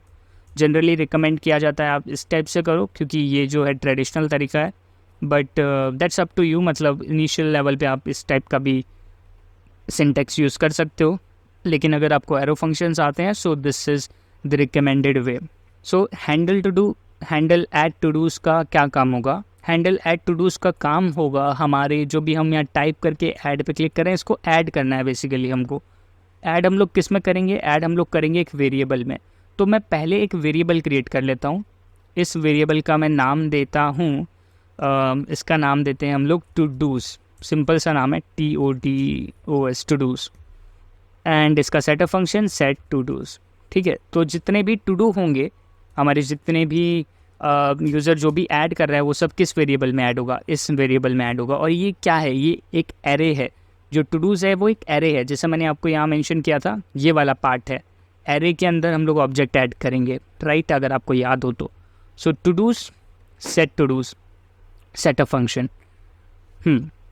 हमको इस हैंडल ऐड टू डू के अंदर में एक इवेंट नहीं मिलेगा क्योंकि ये बटन है। मैं यहाँ पर एक इफ़ कंडीशन लगाता हूँ। इफ़ इनपुट वैल्यू जो यूज़र ने टाइप करा है not equal to empty string, वो एम्प्टी स्ट्रिंग नहीं है, यानी यूज़र ने कुछ टाइप किया है, एम्प्टी स्ट्रिंग को ऐड नहीं किया। अगर डायरेक्ट एम्प्टी स्ट्रिंग को ऐड करेंगे सो ये काम नहीं करना चाहिए। हम लोग हमारी एप्लीकेशन में भी देख सकते हैं, अगर मैं डायरेक्टली ऐड पे क्लिक कर रहा हूँ सो एम्प्टी कुछ भी एलिमेंट या फिर एम्प्टी लिस्ट नहीं ऐड हो रही है, लिस्ट में कुछ भी एम्प्टी चीज़ ऐड नहीं हो रही है। सो वो इस वजह से नहीं हो रही है क्योंकि हम चेक कर रहे हैं हमारे इनपुट वैल्यू जो हमने सेट किया है कहाँ पे, हैंडल इनपुट चेंज पे। यूज़र जैसे टाइप कर रहा है ये वेरिएबल सेट हो रहा है और इसको हम लोग चेक कर रहे हैं। अगर ये नल नहीं है, नॉट नल, ये अगर एम्प्टी नहीं है, एम्प्टी स्ट्रिंग नहीं है, तब हमारा सारा कोड चलेगा। ओके, हम लोग एक ऑब्जेक्ट क्रिएट करेंगे न्यू टू डू नाम से। ये एक टेम्पररी ऑब्जेक्ट है, ठीक है। मैं टेम्परेरीली एक ऑब्जेक्ट बनाकर हमारे एरे में डालूंगा और मैं हर बार करूंगा जब भी यूज़र एक लिस्ट ऐड करेगा, ठीक है। यानी कि मैं ये वाला काम अब कर रहा हूँ, मैं हर बार एक ऑब्जेक्ट क्रिएट कर रहा हूँ और उसको इस एरे में डालता जा रहा हूँ। आई होप आपको मोटिव क्लियर होगा। सो मोटिव सिंपल सा है, हम लोगों को एरे ऑफ ऑब्जेक्ट बनाना है। तो हम लोग एक ऑब्जेक्ट बना रहे हैं और ये ऑब्जेक्ट हम लोग डाल देंगे हमारे एरे में, ठीक है। सो जैसा हमने डिस्कस किया था ऑब्जेक्ट की क्या कुछ प्रॉपर्टीज़ होंगी। सो हमारी जो पहली प्रॉपर्टी थी वो थी आईडी। अब आईडी हर ऑब्जेक्ट की यूनिक होनी चाहिए। जितनी भी हम लोग लिस्ट ऐड कर रहे हैं, जितनी भी बार हम लोग यहाँ आइटम ऐड कर रहे हैं, सब आइटम यूनिक हैं, सबको हम लोग यूनिकली आइडेंटिफाई कर पाते हैं। वो इसलिए क्योंकि सबकी एक यूनिक आईडी है, ठीक है। अब यूनिक रखने के लिए हम लोग क्या कर सकते हैं, हम लोग यहाँ पर कुछ एक कोड लिख सकते हैं। ओके, कहाँ चला गया मैं? सो मैंने शायद कुछ डिलीट कर दिया। Okay, never mind. यहाँ पर हम लोग कुछ एक कोड लिख सकते हैं, 1 2 3 प्लस math.random ऐसा कुछ लिख सकते हैं। लेकिन सबसे ईजी तरीका होता है हम लोग डेट ऑपरेटर यूज़ करें, क्योंकि डेट को यूज़ करना सबसे ईजी है। डेट डॉट अगर मैं नाउ लिखूँगा ना तो ये मुझे करेंट टाइम स्टैम्प दे देगा। आप लोग चेक कर सकते हो कंसोल करके कि डेट डॉट नाउ आपको क्या देता है। ये आपको एक टाइम स्टैम्प देगा जो कि कुछ ऐसा दिखेगा, ये एक टाइम स्टैम्प है, ठीक है। ठीक है, सो ये हमको हर बार यूनिक मिलेगा क्योंकि टाइम कभी भी सेम नहीं होता। अगर आप एकदम से ऐड करते जाओगे, मतलब बिना 1 सेकेंड का टाइम लगाए भी अगर आप ऐड करोगे तब भी मिली सेकेंड का डिफरेंस तो आएगा ही आएगा। सो हमारा जो टाइम स्टैम्प होगा वो हर बार एक नया टाइम स्टैम्प होगा, एक यूनिक टाइम स्टैम्प होगा। इसको हम लोग आईडी के लिए यूज़ करेंगे। दूसरा हमारी प्रॉपर्टी क्या थी? दूसरी हमारी प्रॉपर्टी थी टेक्स्ट, यानी क्या टेक्स्ट एग्जैक्टली यूज़र ने ऐड किया है। सो हम यहाँ पर ऐड करेंगे एक new property that is text. अब टेक्स्ट हम लोग उठा सकते हैं डायरेक्टली इनपुट वैल्यू से, जो भी यूज़र ने डाला है इनपुट में, जो भी टाइप करा है वो कहाँ है इनपुट वैल्यू में, उसको हम लोग टेक्स्ट में सेट कर सकते हैं। एक ऑब्जेक्ट ऑलमोस्ट कंप्लीट हो चुका है हमारा। एंड अब हम लोगों को लास्ट प्रॉपर्टी सेट करनी है that is completed. So completed हम लोग सेट करेंगे फॉल्स।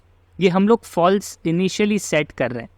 इनिशियली फॉल्स सेट करने का मतलब जैसे ही मैं यहाँ पर कुछ भी ऐड करता हूँ तो आप देख रहे हो यहाँ पे ये चेक्ड नहीं है ना, मतलब ये काम अभी ख़त्म नहीं हुआ है, तभी तो मैंने ऐड किया। अगर कोई काम ख़त्म मैं कर चुका हूँ, जैसे मैं नहा चुका हूँ फॉर एग्जांपल, तो मैं उसको अपने काम करने की लिस्ट में क्यों ऐड करूँगा, वो तो मैं कर चुका हूँ ऑलरेडी। सो हम लोग ये अज्यूम करते हैं जो भी टास्क यूज़र यहाँ ऐड कर रहा है वो अभी ख़त्म नहीं हुआ है, इसीलिए ये कंप्लीटेड वाला जो वेरिएबल है, ये कंप्लीटेड वाली प्रॉपर्टी ये फॉल्स है, यानी ये अभी काम ख़त्म नहीं हुआ है, अभी बाकी है। ठीक है, यूज़र बाद में इसको कंप्लीट कर सकता है, इसे मार्क करके चेक कर सकता है, बट अभी के लिए कंप्लीट नहीं है। सो ये बन गया हमारा एक ऑब्जेक्ट। इसको मैं आपको कंसोल करके पहले दिखा देता हूँ कि ये कैसा दिख रहा है। इसका नाम क्या है, इस ऑब्जेक्ट का नाम है न्यू टू डू। ठीक है, पेस्ट करते हैं इसको, यहाँ पर जाते हैं, कंसोल ओपन करते हैं, इसको मैं फुल स्क्रीन करता हूँ ताकि आपको अच्छे से दिखे। कंसोल को भी थोड़ा सा बड़ा कर देते हैं, टेस्टिंग। और मैंने ऐड पे जैसे ही क्लिक किया आप देख सकते हो एक ऑब्जेक्ट बना। इस ऑब्जेक्ट की 3 चीज़ें इस ऑब्जेक्ट में, कंप्लीटेड फॉल्स है, आईडी आपको ये टाइम स्टैम्प आपको दिख रहा होगा, ये एक टाइम स्टैम्प है। ठीक है, इस करंट टाइम का अगर मैं वापस ऐड करूँगा ना एक यूनिक आपको मिलेगा। देखो दोनों मैच नहीं हो रहे, लास्ट में आपको दिख रहा है कि चेंज हो गया, इतना शायद सेम दिख रहा है लेकिन उसके बाद चेंज हो गया क्योंकि मिली सेकेंड्स का डिफरेंस है। सो ये कभी भी सेम नहीं हो सकता। अगर मैं इतनी जल्दी भी ऐड करूँगा तब भी ये मिली सेकेंड्स का डिफरेंस ले ही लेगा। देखो लास्ट में इतनी जल्दी ऐड किया था तो भी बहुत ज़्यादा मिली सेकेंड्स में डिफरेंस आ गया। ठीक है, सो ये हमारा एक ऑब्जेक्ट है। इस ऑब्जेक्ट में 3 प्रॉपर्टीज़ हैं, ये आपको आई थिंक अब क्लियर हो गया होगा। एंड इन्हीं को हम लोग यूज़ करेंगे हमारी पूरी एप्लीकेशन के अंदर। सो दैट्स इट। अब हम लोग इसको क्लोज़ करते हैं हमारे कंसोल को। ओके, सो इतना हम लोगों ने कर दिया है। यहाँ पर मैंने कंसोल भी कर दिया है।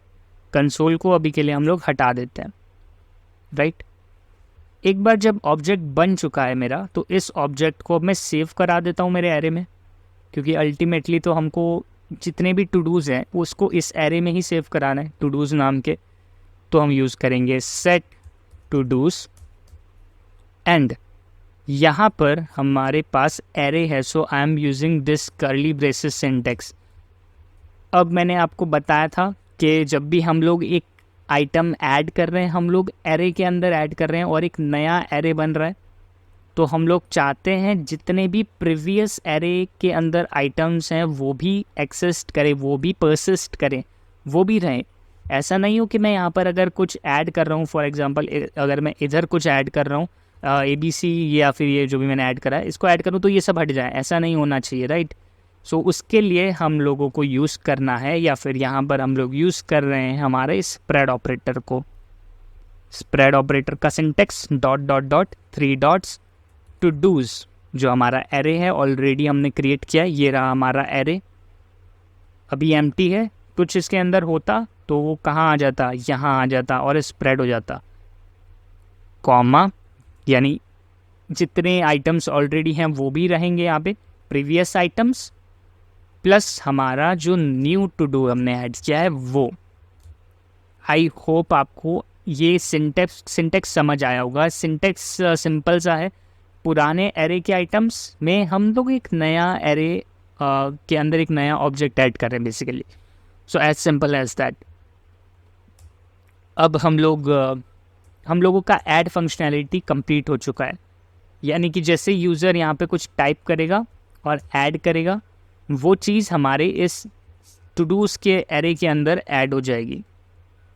ओके, हम लोग इसको एक बार कॉपी या फिर कंसोल लगा लेते हैं, इसमें कंसोल करके देख लेते हैं।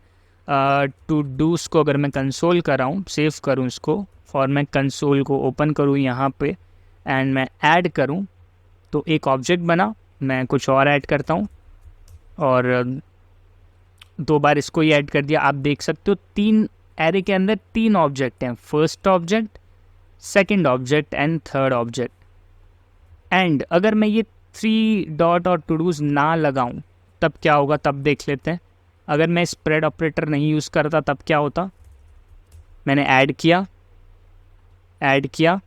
फर्स्ट टाइम में आया ही नहीं, दूसरे टाइम में एक ऑब्जेक्ट आया मेरे पास में, वापस मैंने ऐड किया, आप देख सकते हो एक ही ऑब्जेक्ट है अभी भी। मैं इसको हटा के कुछ नया ऐड करता हूँ, टेस्टिंग, ताकि आपको डिफरेंस दिखे। अभी ऑब्जेक्ट में क्या है, अभी ऑब्जेक्ट के टेक्स्ट में हमारे पास में ये कुछ एक रैंडम टेक्स्ट, अब मैं टेस्टिंग आना चाहिए, वो एक्स्ट्रा गया, कोई बात नहीं, ऐड करते हैं। आप देखो अभी भी एक ही ऑब्जेक्ट है, और जो पहला था वो हमारा कुछ भी नहीं हुआ, रिप्लेस भी नहीं हुआ, कुछ आया भी नहीं। नेक्स्ट टाइम अगर मैं वापस ऐड करूँगा सो वो रिप्लेस हो गया।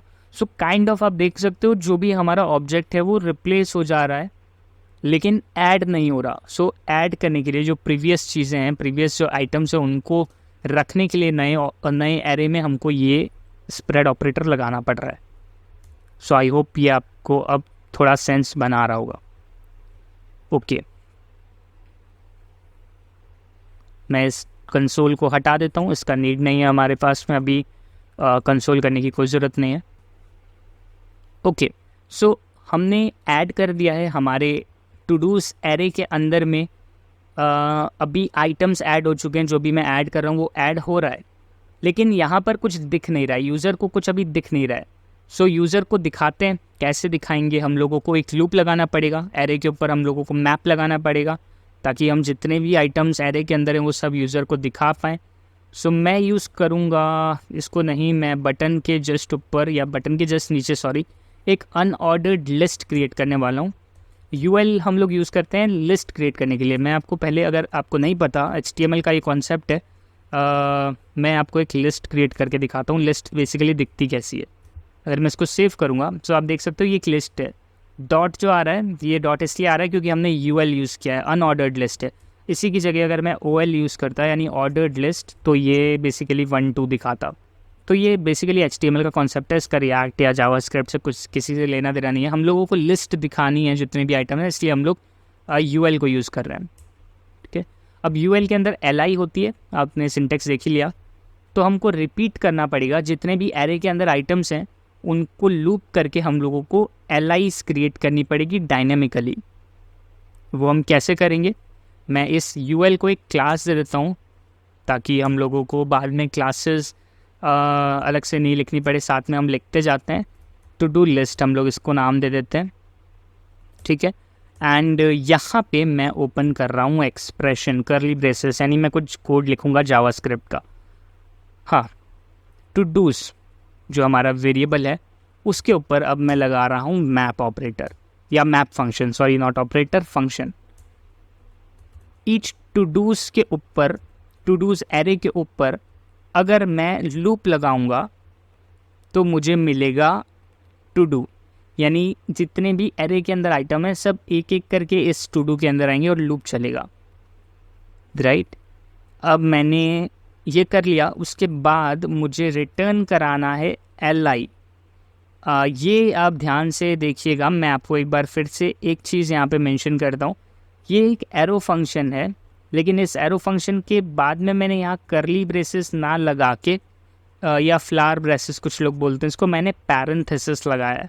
पैरेंथेसिस का मतलब जो मैं यहाँ लिख रहा हूँ वो ऑटोमेटिकली रिटर्न हो जाएगा, यानी li ऑटोमेटिकली रिटर्न हो जाएगा। अगर आप यहाँ पर ये पैरेंथेसिस लगा दोगे तो आपको यहाँ पे रिटर्न लिखना पड़ेगा। रिटर्न li रिटर्न करना है तो आपको li इस टाइप से कुछ एक लिखना पड़ेगा। बेटर होगा कि आप इन कर्ली ब्रेसेस को ना लगा के डायरेक्टली ये सिंपल वाली ब्रैकेट लगा दो, ठीक है। तो ब्रैकेट्स, सिंपल पैरेंथेसिस। इन पैरम्स के अंदर, इन पैरेंथेसिस के अंदर हमको li चाहिए, ऑफ कोर्स हमको li चाहिए ताकि हम लिस्ट कर सके जितने भी आइटम हैं वो यहाँ पे दिखा सके। अब li के अंदर हम लोगों को रिटर्न कराना है, यानी दिखाना है। क्या दिखाना है हमको, बेसिकली li के अंदर हमको दिखाना है जो टेक्स्ट यूज़र ने लिखा है, यानी एरे के अंदर जो टेक्स्ट है वो हम लोगों को दिखाना है। सो ब्रैकेट नहीं आएगा यहाँ पे, हम लोग एक स्पैन टैग यूज़ कर सकते हैं। स्पैन टैग हम लोग यूज़ करते हैं, स्पैन टैग के अंदर मैं ब्रैकेट लगाता हूँ, एक्सप्रेशन लगाता हूँ, और इस टू डू को मैं यूज़ कर सकता हूँ डॉट ऑपरेटर लगाकर। इस टू डू के अंदर जितनी भी चीज़ें हैं, वो प्रॉपर्टीज़ जितनी भी है वो मैं एक्सेस कर सकता हूँ। यानी जितने भी एरे के अंदर जितने भी आइटम्स है वो सारे टू डू में हैं। अब टू डू के अंदर से मैं जो टेक्स्ट है उसको निकाल सकता हूँ। इतना करके अगर मैं सेव करता हूँ तो आपको दिखेगा कि ये जो मैंने ऐड किया था, हमारे एरे में अभी एक आइटम होगा इसलिए एक आइटम दिख रहा है। मैं अगर कुछ और ऐड करता हूँ यहाँ पे तो आपको दोनों आइटम्स दिख रहे हैं। थर्ड में कुछ ऐड करता हूँ, तीनों आइटम्स दिख रहे हैं। ऐड करते हैं, सारे आइटम्स आपके लूप होके आपको दिख रहे हैं। That's amazing. अब हम लोग इस जो हमारी लिस्ट आ रही है इसके आगे एक्चुअल जो हमारा प्रोजेक्ट है उसमें क्या है, ये तो हमारा टेक्स्ट हो गया, हमने प्रिंट करा दिया। हमको एक चेक बॉक्स भी चाहिए ताकि हम लोग इसको मार्क कर सकें, और एक बटन चाहिए। तो दोनों चीज़ें हम लोग एक एक करके क्रिएट करते हैं। इस स्पैन के ऊपर हम लोगों को चाहिए एक टेक्स्ट बॉक्स, सो हम लोग टेक्स्ट बॉक्स क्रिएट कर लेते हैं। इनपुट टाइप हम लोग देते हैं इसको चेक बॉक्स, ठीक है। इनपुट टाइप चेक बॉक्स, इसके ऊपर हम लोग लगाएंगे एक ऑन चेंज। जैसे ही यूज़र कुछ इनपुट बॉक्स को चेंज करे या फिर चेक करे तब हम लोग एक फंक्शन को कॉल करेंगे। सो ऑन चेंज में हम लोग इस टाइप से फंक्शन कॉल करेंगे। इस फंक्शन का नाम होगा हैंडल चेंज, हम लोग इसको नाम दे सकते हैं। और इस फंक्शन को बेसिकली हम लोग पास करेंगे आईडी, जो टू डू की यूनिक आईडी है वो हम लोग यहाँ पे पास करेंगे as a argument ID, to do dot ID. अभी ये फंक्शन एक्सेस नहीं करता, इस फंक्शन को हम लोग क्रिएट कर लेते हैं। कॉन्स्ट हैंडल इनपुट चेंज, हमको मिलेगा एक ID arrow function. Console dot log मैं करता हूँ आईडी को जो मुझे मिल रहा है। एंड अभी के लिए मैं इसको फुल स्क्रीन करके आपको दिखाता हूँ कैसा ये दिखेगा। कंट्रोल Z करके, ओके ज़्यादा ही हो गया, रिमूव करा सब कुछ।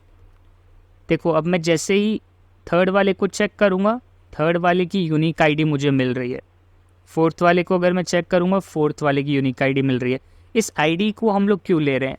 क्योंकि हम लोग नहीं चाहते कि सारे आइटम्स एक साथ चेक हो जाए। हम इंडिविजुअली एक आइटम को चेक करना चाहते हैं, एक आइटम पे ऐसे लाइन लगाना चाहते हैं। ये जो हमारी लाइन आ रही है स्ट्राइक थ्रू हम इसको बोलते हैं, तो हम उसी आइटम पे लगाना चाहते हैं जिस पे चेक बॉक्स चेक है। सो उसके लिए हमको यूनिकली फाइंड करना पड़ेगा कि एक्चुअली यूज़र कौन से आइटम पे, कौन से हमारी लिस्ट पे चेक लगा रहा है। अगर हम लोग ये नहीं करेंगे, हो सकता है जैसे ही यूज़र चेक करे सब पे चेक हो जाए।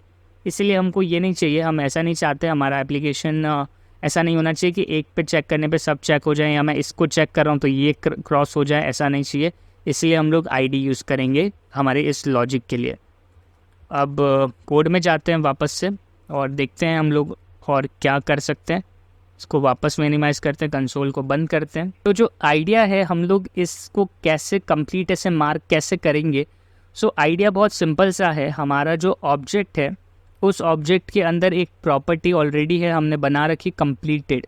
अगर मैं कंप्लीटेड फॉल्स करूँगा, अगर कंप्लीटेड फॉल्स होगा, इनिशियली फॉल्स ही होगा, तब हमारा टेक्स्ट ऐसा दिखेगा। जैसे ही मैं कंप्लीटेड ट्रू कर दूंगा तो हमारा जो लाइन है कोड के ऊपर ऐसा लाइन आ जाएगा, स्ट्राइक थ्रू हो जाएगा। ये हम लोग CSS के थ्रू करेंगे, लेकिन अभी हमारा जो मेन फोकस है वो है इस कंप्लीटेड को ट्रू करना उस ऑब्जेक्ट के लिए जिस ऑब्जेक्ट पे यूज़र ने, जिस यूनिक आइटम पे यूज़र ने चेक बॉक्स चेक किया है। आईडी हमारे पास ऑलरेडी है, अब हम लोग देखते हैं कैसे इसको कर सकते हैं।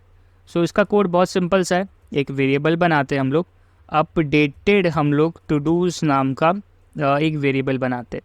इसमें जो भी हमारा टू डूज़ है ना उनको हम अपडेट करके डाल रहे हैं। बेसिकली आपको समझ में आ जाएगा। अभी मैं टू डूज़ के ऊपर लगा रहा हूँ मैप, यानी कि मैं मैप कर रहा हूँ, इटरेट कर रहा हूँ जितने भी टू डूज़ हैं हमारे पास में, ठीक है, उन सभी को हम लोग लूप कर रहे हैं और टू डू हमको मिलेगा।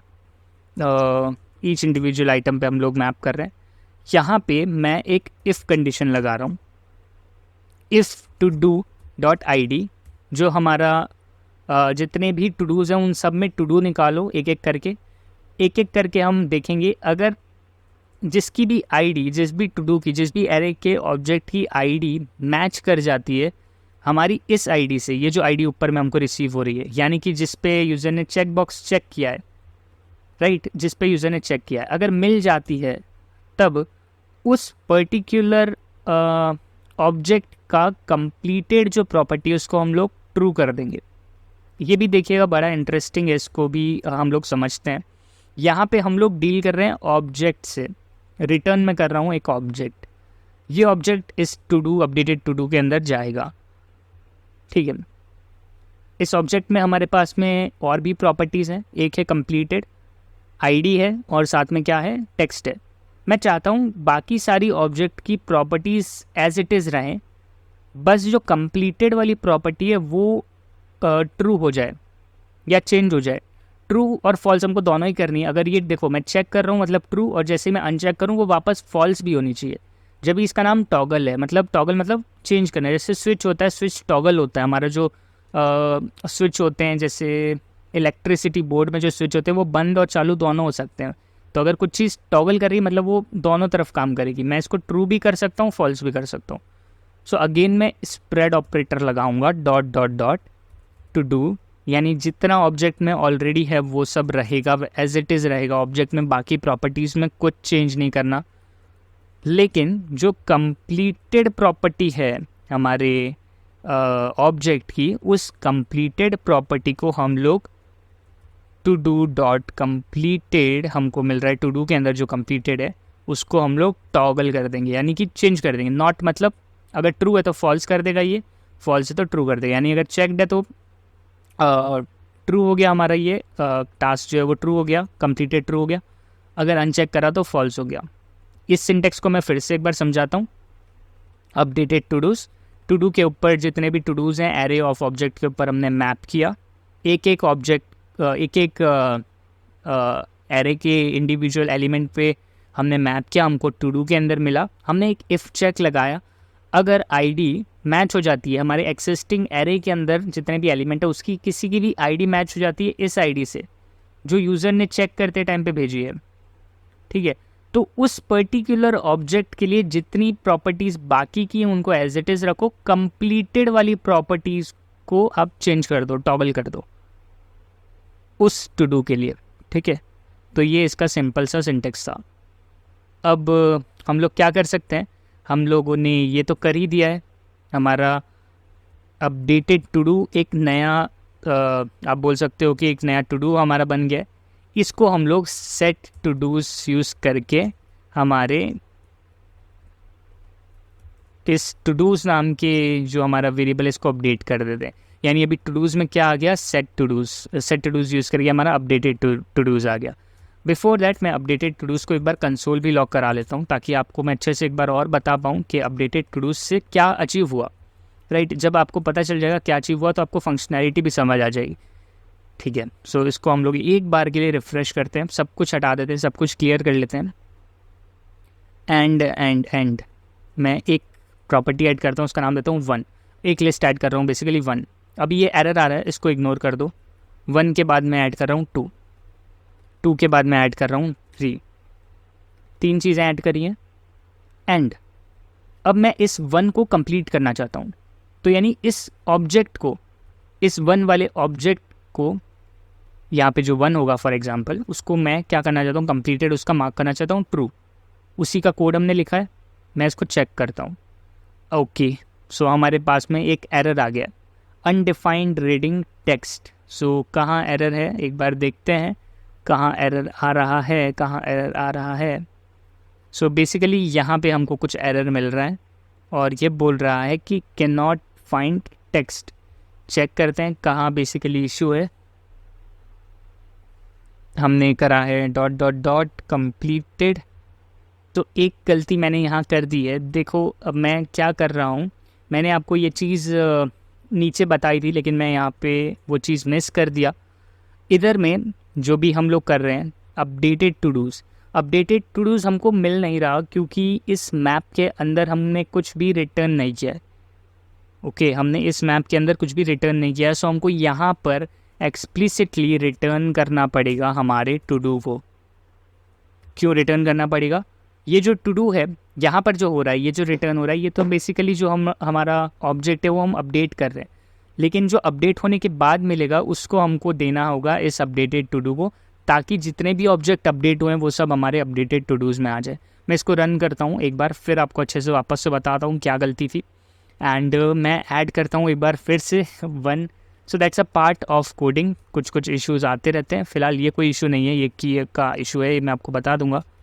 सो बेटर इज़ कि आप इस तरीके के एरर्स को रीड करो और ट्राई करो समझने का। अब हम लोग 1 को चेक करते हैं। आप नोटिस करोगे 1 का जो ऑब्जेक्ट है हमारा, यानी ये वाला जिसका टेक्स्ट 1 है, इसका कंप्लीटेड हो गया है ट्रू, बाकी सबका कंप्लीटेड फॉल्स है, बाकी सबका कंप्लीटेड फॉल्स है। सो बाकी किसी में कोई दिक्कत नहीं है, यहाँ तक कि यहाँ आईडी और 1 जो टेक्स्ट है ये भी चेंज नहीं हुआ, बस ये प्रॉपर्टी चेंज हुई है। सो ये काम कर रहा है हमारा ये बेसिक कोड, जितना ऑब्जेक्ट में है वो सब सेम रहेगा, बस कंप्लीटेड प्रॉपर्टी को आपको चेंज करना है। अब जब ये ऑपरेशन हमने परफॉर्म किया है तो हमने टू डू के अंदर चेंज कर दिया है, ठीक है। ये रिटर्न कर रहा है ऑब्जेक्ट, इस ऑब्जेक्ट को हमको रिटर्न करना पड़ेगा। इस टू डू को बेसिकली जो अपडेटेड हमारा टू डू है इसको हमको डालना पड़ेगा हमारे अपडेटेड टू डूज़ में, ताकि हमारे अपडेटेड टू डूज़ के अंदर कुछ रहे। वरना अभी तक हम जो भी कर रहे हैं ना, जो भी हमने कोड किया वो कोड तो चला, वो कोड सही था, लेकिन हमने इस अपडेटेड टू डू को वो पास ही नहीं किया, इस अपडेटेड टू डू को दिया ही नहीं हमारा अपडेटेड जो भी हमारा ऑब्जेक्ट है, एरे है, इसीलिए ये यहाँ पर सेट नहीं कर पा रहा था और उसको मिल नहीं रहा था। सो बेसिकली ये हमारा कोड है अपडेट करने का। इस कोड को आप एक बार वापस से देखिएगा और समझने का ट्राई कीजिएगा कि कैसे हम लोग एक पर्टिकुलर प्रॉपर्टी को अपडेट कर रहे हैं। अगर फिर भी आपको कन्फ्यूजन रहता है तो आप मुझे कमेंट करके बता दीजिएगा, मैं आपको एक्सप्लेन कर दूंगा। सो दैट्स इट, हमारा काम ऑलमोस्ट हो गया है। मैं इसको एक बार वापस से आपको अनचेक करके दिखाता हूँ। अगर जैसे मैं अनचेक करूँगा, okay I am so sorry, मैंने कंसोल हटा दिया था, ओके चेक करते हैं। सो हमारा ऑब्जेक्ट क्या हो गया, ट्रू हो गया, कंप्लीटेड ट्रू हो गया। अब मैं अगर इसको अनचेक करूँगा तो क्या होगा, वापस से जो हमारा कंप्लीटेड है वो क्या हो जाएगा, फॉल्स हो जाएगा। सो ये है टॉगल, आप चेक कर सकते हो, अनचेक कर सकते हो। अभी वो लाइन नहीं आ रही यहाँ पे क्योंकि वो हम लोग CSS के थ्रू ऐड करेंगे। सो बस हमारी जो फंक्शनैलिटी है ऑलमोस्ट कंप्लीट हो चुकी है। एक लास्ट जो फंक्शनैलिटी हमारी बच रही है वो है डिलीट करने की। डिलीट बहुत कंपेरेटिवली बहुत सिंपल है, तो हम लोग डिलीट के लिए एक बटन बना लेते हैं स्पैन के नीचे, यानी ये जो टेक्स्ट दिख रहा है इसके नीचे में हम लोग डिलीट बनाने वाले हैं। तो एक बटन बनाते हैं, सिंपल सा बटन, और इस बटन का नाम होगा डिलीट नहीं, हम लोग रिमूव नाम रख देते हैं, रिमूव कर रहे हैं हम लोग लिस्ट में से। एंड ऑन क्लिक पे हम लोग एक फ़ंक्शन बनाते हैं और इस फंक्शन का हम लोग बेसिकली नाम रखते हैं, पहले फंक्शन बना लेते हैं। इस फंक्शन का नाम होगा const handle remove to do equals to an arrow function, और इसको हम लोग कॉल करेंगे हमारे इस ऑन क्लिक में। एंड ये हमारा कॉल हो गया। अब रिमूव करते टाइम पे भी हमको एक आईडी भेजनी पड़ेगी ताकि हम एक स्पेसिफिक आइटम को रिमूव कर पाएँ, ठीक है। सो स्पेसिफिक आइटम मतलब हम यूनिकली किससे मैच कर रहे हैं, हम लोग आईडी से ही मैच कर रहे हैं ना, इसलिए हमको आईडी तो चाहिए। इस टू डू की जो आईडी है उस आईडी के थ्रू हम लोग डिलीट करेंगे हमारे ऑब्जेक्ट में से, ओके। तो देखते हैं कैसे ये डिलीट होता है। ये हमारा फंक्शन है, इस फंक्शन के अंदर हमको क्या मिलेगा, अगेन आईडी मिलेगी, यूनिक आईडी मिलेगी जिस ऑब्जेक्ट को हम लोग डिलीट करना चाहते हैं। इसको मैं छोटा कर देता हूँ वापस से ताकि आपको दिखे। सो आई नो थोड़ा सा मतलब ओवरवेलमिंग हो रहा है, इधर स्क्रीन भी छोटा है। एनीवेज अब हम लोग डिलीट का कोड देखते हैं कि डिलीट का कोड कैसे काम करेगा। हम लोग यहाँ पर यूज़ करेंगे फ़िल्टर को, एक वेरिएबल बनाते हैं कॉन्स्ट फिल्टर्ड टू डूज़, इसका नाम रखते हैं फिल्टर्ड टू डूज़, ठीक है। हम लोग फ़िल्टर आउट कर रहे हैं, जो यूज़र चाहता है रिमूव करना हम लोग उसको रिमूव कर देंगे, हमारे एरे को हम फ़िल्टर कर रहे हैं। सो फिल्टर्ड टू डूज़ के अंदर हम लोग टू डूज़ के ऊपर लगाएंगे बेसिकली फ़िल्टर। जैसा मैप होता है, मैप हम लोगों ने अभी यूज़ किया, मैप के अंदर हमको एक कॉल बैक फंक्शन पास करना होता है, एरो फंक्शन बेसिकली आप बोल सकते हो। सेम हम फिल्टर के अंदर भी एक एरो फंक्शन बनाएंगे। अब एरो फंक्शन की ये प्रॉपर्टी होती है कि अगर आपका एक ही लाइन में फंक्शन हो रहा है तो आपको रिटर्न भी लगाने की ज़रूरत नहीं है, या फिर इसको मल्टी लाइन में ब्रेक करने की ज़रूरत नहीं है। सो इसलिए मैं यहाँ पर डायरेक्टली मेरा कोड लिखूँगा, मैं एक ही लाइन में लिख रहा हूँ, मैं इसको मल्टीपल लाइन में ब्रेक नहीं कर रहा। अब जैसा फ़िल्टर काम कर रहा है, जैसा मैप काम करता है, हर इटरेशन पे हमको एक वेरिएबल देता है जो हमको हर इटरेशन पे जो एलिमेंट मिला है वो होल्ड करता है। यानी ये टू डू क्या होल्ड कर रहा है, ये टू डू होल्ड कर रहा है आइटम। एरे के अंदर जितने भी आइटम हैं उनको एक एक करके ये टू डू अपने अंदर लेता है और उसको हम लोग यूज़ कर सकते हैं। सो सिंपल सा हमारा लॉजिक रहेगा, to do dot I D, iterate करो एरे पे, लूप लगाओ, चेक करो क्या आईडी मैच होती है। सो हमारा यहाँ पे फ़िल्टर का जो लॉजिक होगा वो क्या रहेगा, फ़िल्टर का लॉजिक होगा अगर आईडी मैच नहीं कर रही है ये आईडी से, ये जो आईडी है ये आईडी है जो यूज़र ने हमको दी है डिलीट करते टाइम पे, यानी कि जब यूज़र ने जिस बटन पे क्लिक किया है उस बटन पे जो एलिमेंट है उसकी जो आईडी है अगर वो मैच नहीं कर रही है तो उसको मत डालो हमारे नए एरे में, फ़िल्टर्ड टू डूज़ के अंदर उसको मत डालो। सिंपल। सो बिलीव इट और नॉट, बस इतना सा कोड था। हमारा जो फ़िल्टर्ड वाला पार्ट है यानी रिमूव करने वाला पार्ट है वो हो चुका है। एक बार हम लोग फ़िल्टर्ड टू डूज़ को कंसोल लॉक करा के देख लेते हैं ताकि आपको समझ में आ जाए। मैं रिफ़्रेश कर दिया पेज ताकि स्टार्टिंग से हम लोग वापस से क्रिएट करें। 1 को ऐड करते हैं, 2 को ऐड करते हैं एंड हम लोग ऐड करते हैं हमारे 3 को, 3, 1 2 3 सब ऐड कर दिए। रिमूव पे मैं करता हूँ क्लिक। अभी आप देखिए ऑब्जेक्ट के अंदर केवल 2 चीज़ें, 2 ऑब्जेक्ट बच रहे हैं एरे के अंदर, बेसिकली एरे के अंदर 2 ही ऑब्जेक्ट बच रहे हैं। पहला है 1 2। अगर मैं 2 को रिमूव करता हूँ तो हमारे ऑब्जेक्ट के अंदर 2 ऑब्जेक्ट बच रहे हैं 2 और 3। ये इसलिए हो रहा है क्योंकि फ़िलहाल हमने इसको सेव नहीं किया, इसलिए यहाँ से ये रिमूव भी नहीं हो रहा है यूआई से। बट आप समझ रहे हो, जैसे ही मैं 1 को अगर रिमूव करूँगा तो 1 निकल गया हमारे एरे में से और 2 और 3 बच रहा है। यानी हमारे डिलीट का कोड अच्छे से काम कर रहा है। अब लास्ट में काम ये करना है, इसको सेव करना है। सो हम लोग सेट टू डूज़ को यूज़ करते हैं, सेट टू डूज़, और इसमें डाल देते हैं हमारे फ़िल्टर्ड टू डूज़ को, फ़िल्टर्ड टू डूज़ जो हमने फ़िल्टर करें।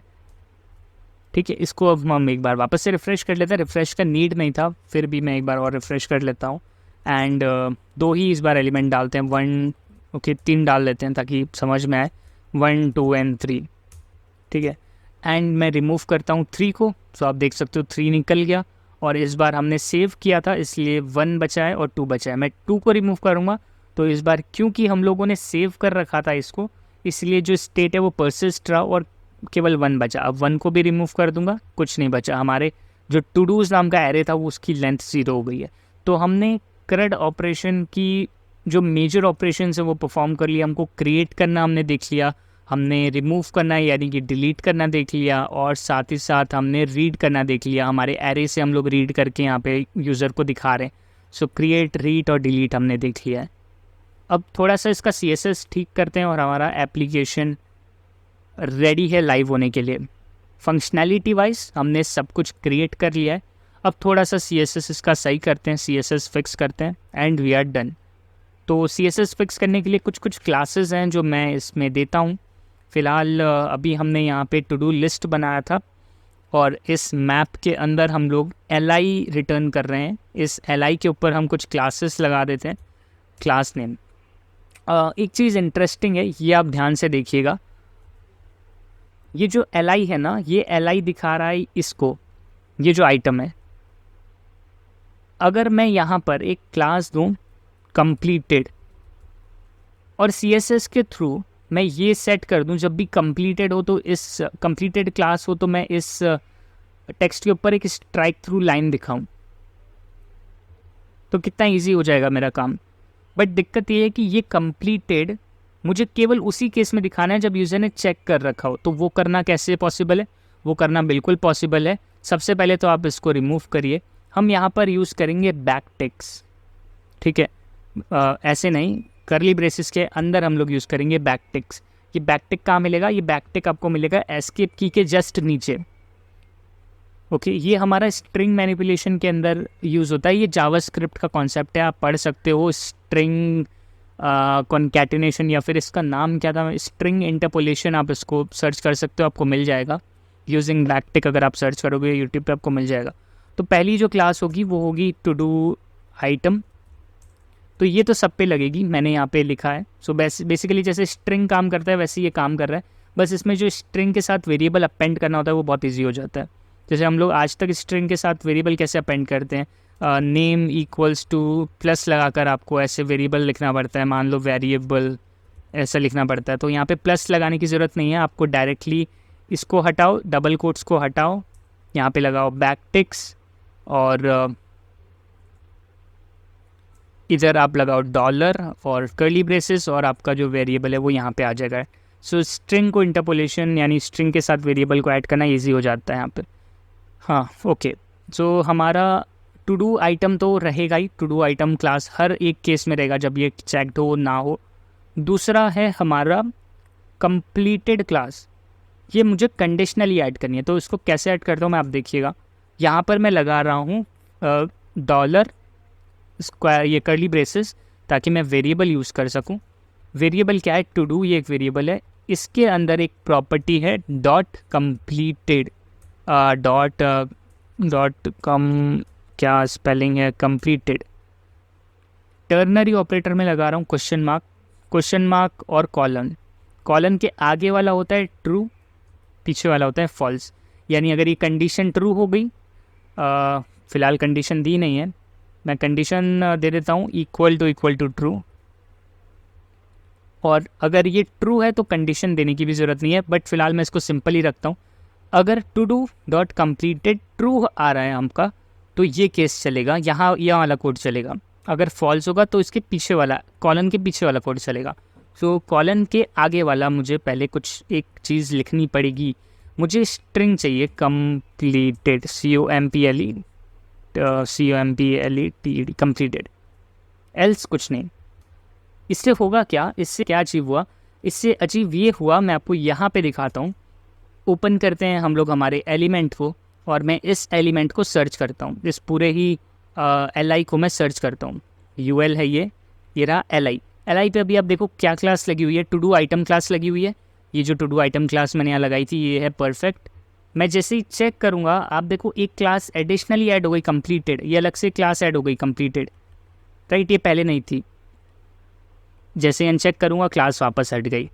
सो ये हो पा रहा है बिकॉज ऑफ दिस, हमने स्ट्रिंग के अंदर में वेरिएबल को ऐड कर दिया है और हम लोगों ने टर्नरी ऑपरेटर यूज़ किया। सो ये भी एक जावास्क्रिप्ट का कॉन्सेप्ट है, टर्नरी ऑपरेटर। टर्नरी ऑपरेटर अगर ट्रू है तो true, else false. Now let's add few more other classes. हमारी जो चेक बॉक्स है, चेक बॉक्स के ऊपर भी हम लोग कुछ क्लास लगा सकते हैं, या फिर ठीक है नहीं भी लगाएंगे तो चलेगा। हम लोग यहाँ पर एक क्लास लगाते हैं, इसको हम लोग बोलते हैं टू डू का टेक्स्ट है ये basically. And then we will have a button के ऊपर क्लास हम नहीं भी लगाएं तो भी हम चलेगा, हम लोग रेफ़र कर लेंगे। सो दैट्स इट, दैट्स हमारा फंक्शनैलिटी कंप्लीट हो चुका है। अब हम लोग एक फ़ाइल बनाते हैं हमारे कंपोनेंट के अंदर और इसको नाम देते हैं to-do-list.css। ये बेसिकली CSS फाइल है। सो अब हम लोग क्रिएट करते हैं हमारी CSS। सो मैंने एक to-do-list.css नाम की फ़ाइल क्रिएट कर ली है और इसको मैं यहाँ पे इंक्लूड करा लेता हूँ।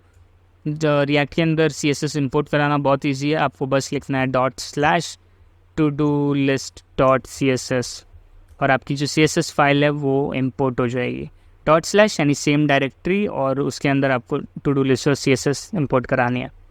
ओके, सो अब हम लोग हमारा CSS का पार्ट स्टार्ट करते हैं। .to-do container, CONTAINER container. ये टू डू कंटेनर हमने बेसिकली लगाया था हमारे जो हमारा फर्स्ट डिव था उस पे, जो हमारा बेसिक डिव है जिसने सब कुछ रैप करके रखा है, ये लास्ट में एकदम यहाँ पे ख़त्म हो रहा है। इस डिव पे हमने लगाया था टू डू कंटेनर। इसके ऊपर मैं कुछ क्लासेस देता हूँ। सबसे पहले तो हम लोग मैक्स विथ दे देते हैं हमारी इस पूरे ही टू डू।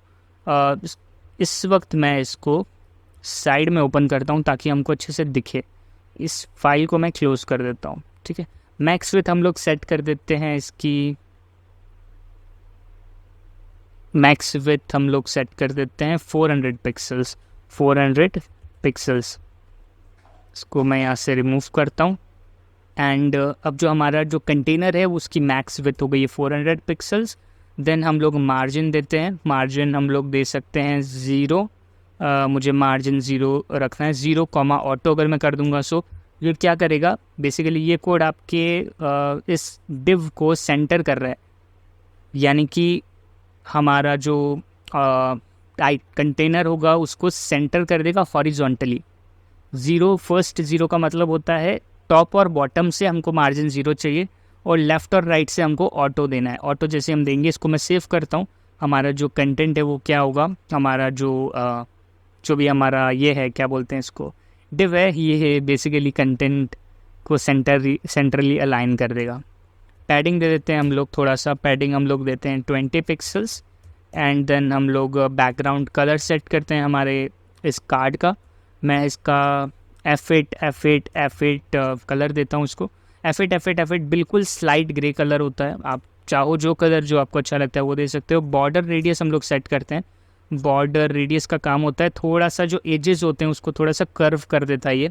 5 पिक्सल्स अगर हम देंगे तो आप देख सकते हो कि जो बॉर्डर्स हैं यहाँ पे हमारे कार्ड की, I think if I can show you, okay I think मुझे खुद को ठीक से नहीं दिख रहा, बट यहाँ पे जो एजेस हैं वो 5 पिक्सल्स थोड़े से वो हो चुके हैं, कर्वी हो चुके हैं, कर्व्स आ चुके हैं उसमें बॉर्डर रेडियस। उसके बाद हम लोग बॉक्स को एक शेडो देते हैं, बॉक्स शेडो हम लोग देते हैं 005 पिक्सल्स। और RGBA हम लोग कलर डिफ़ाइन करते हैं।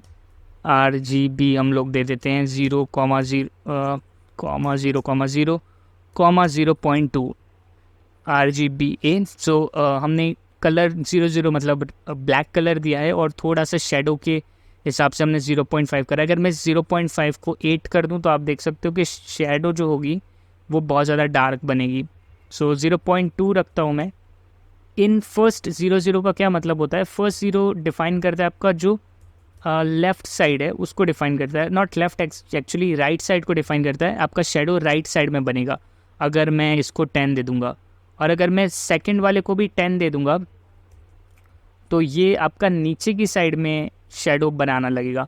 सो फर्स्ट आपका होता है राइट, सेकंड होता है बॉटम, राइट। और अगर मैं इसको बढ़ा दूंगा, यानी अगर मैं इसको 15 पिक्सल कर दूं, सो ये होता है आपका कितना शेडो दिखेगा। अभी शेडो ब्लर हो गया थोड़ा सा, सो ये काइंड ऑफ ब्लर इफेक्ट जैसा काम करता है, राइट। अगर माइनस में मैं दे दूंगा, जैसे राइट था फर्स्ट हमारा, अगर मैं -10 दूंगा तो ये लेफ़्ट में शेडो क्रिएट करेगा, और अगर मैं -10 कर दूंगा तो ये टॉप में शेडो क्रिएट करना स्टार्ट कर देगा। अभी नहीं दिख रहा क्योंकि वो टॉप में हमारा कार्ड ऑलरेडी है। सो इस तरीके से आप जो भी शेडो आपको अच्छा लग रहा है उसको रख सकते हो, बट फ़िलहाल मुझे ये शेडो ठीक लग रहा है, चारों तरफ इक्वल और बिल्कुल स्लाइट शेडो है। ये हमारा कार्ड बन गया है। अब हम लोगों को इस इनपुट बॉक्स और इस बटन को CSS ऐड करना है इस पर। सो लेट मी चेक हमने क्लासेस ऐड करी है कि नहीं। इनपुट बॉक्स हमारे पास में है, बटन है, लेकिन हमने इनको क्लास नहीं प्रोवाइड करी है। So let me do one thing, मैं इन दोनों को ही कट कर रहा हूँ यहाँ से, और एक डिव क्रिएट कर रहा हूँ, और इस डिव के अंदर इन दोनों ही चीज़ों को डाल रहा हूँ, इनपुट को और बटन को। और इस डिव को मैं एक क्लास दे रहा हूँ, इसका क्लास नेम होगा टू डू इनपुट, ओके।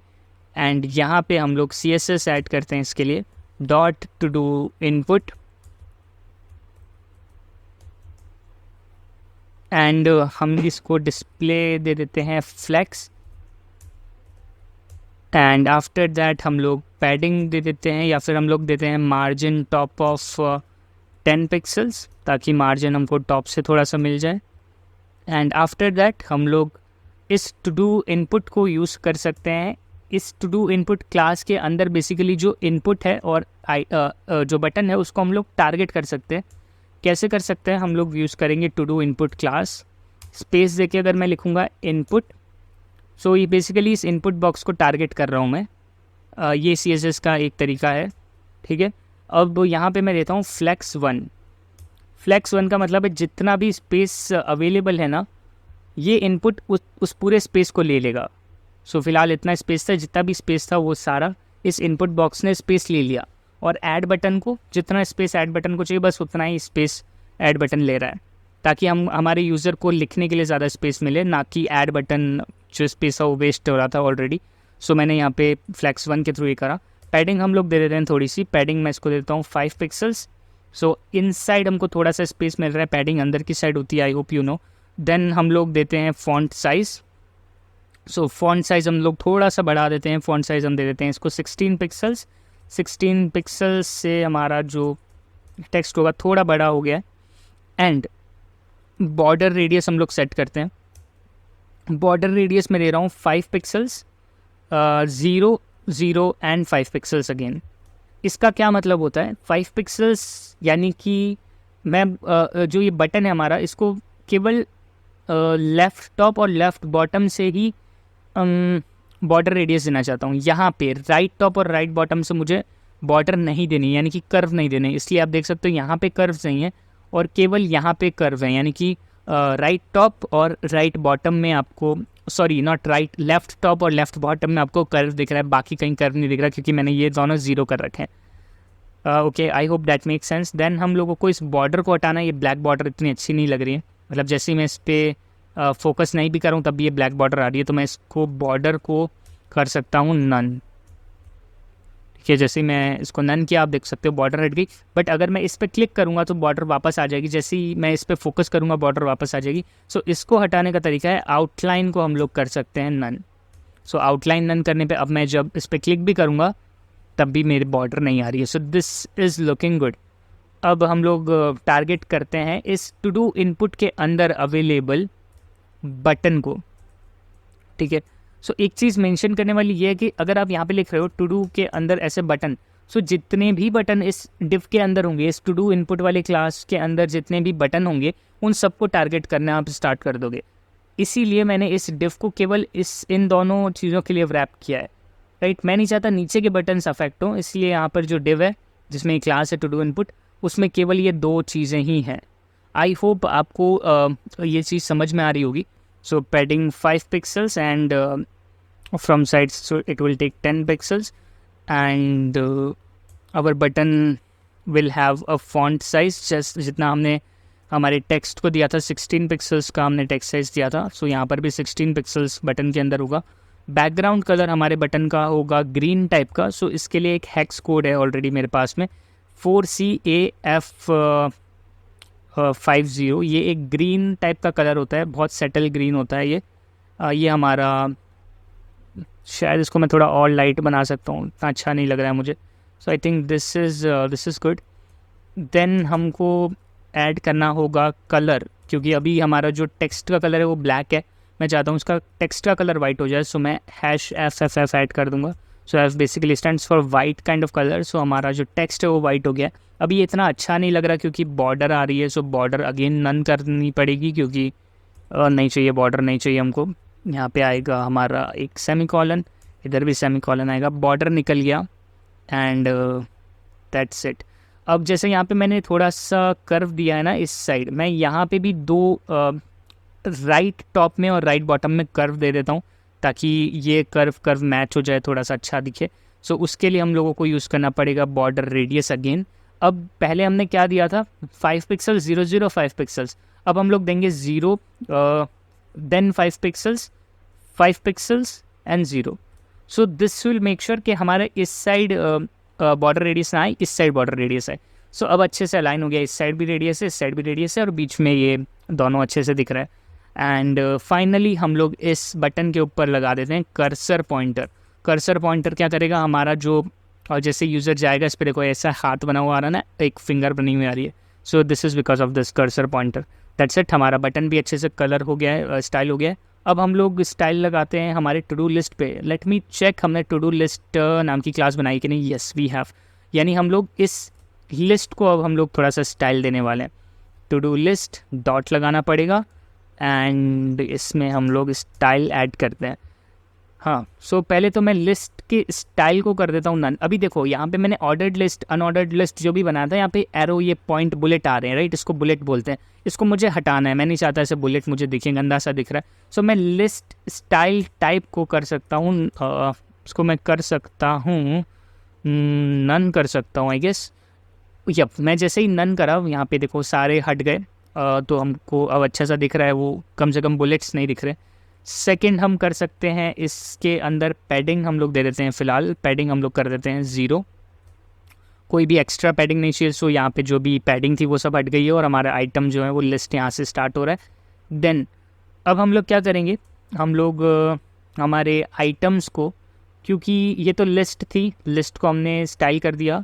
एक बार मैं चेक कर लेता हूँ। ये आइटम है हमारे, बेसिकली LI, जितने भी LI हैं ये सारे आइटम्स हैं। ये जितने भी रोज़ आपको दिख रहे हैं सारी आइटम्स हैं, इनको हम टारगेट करते हैं।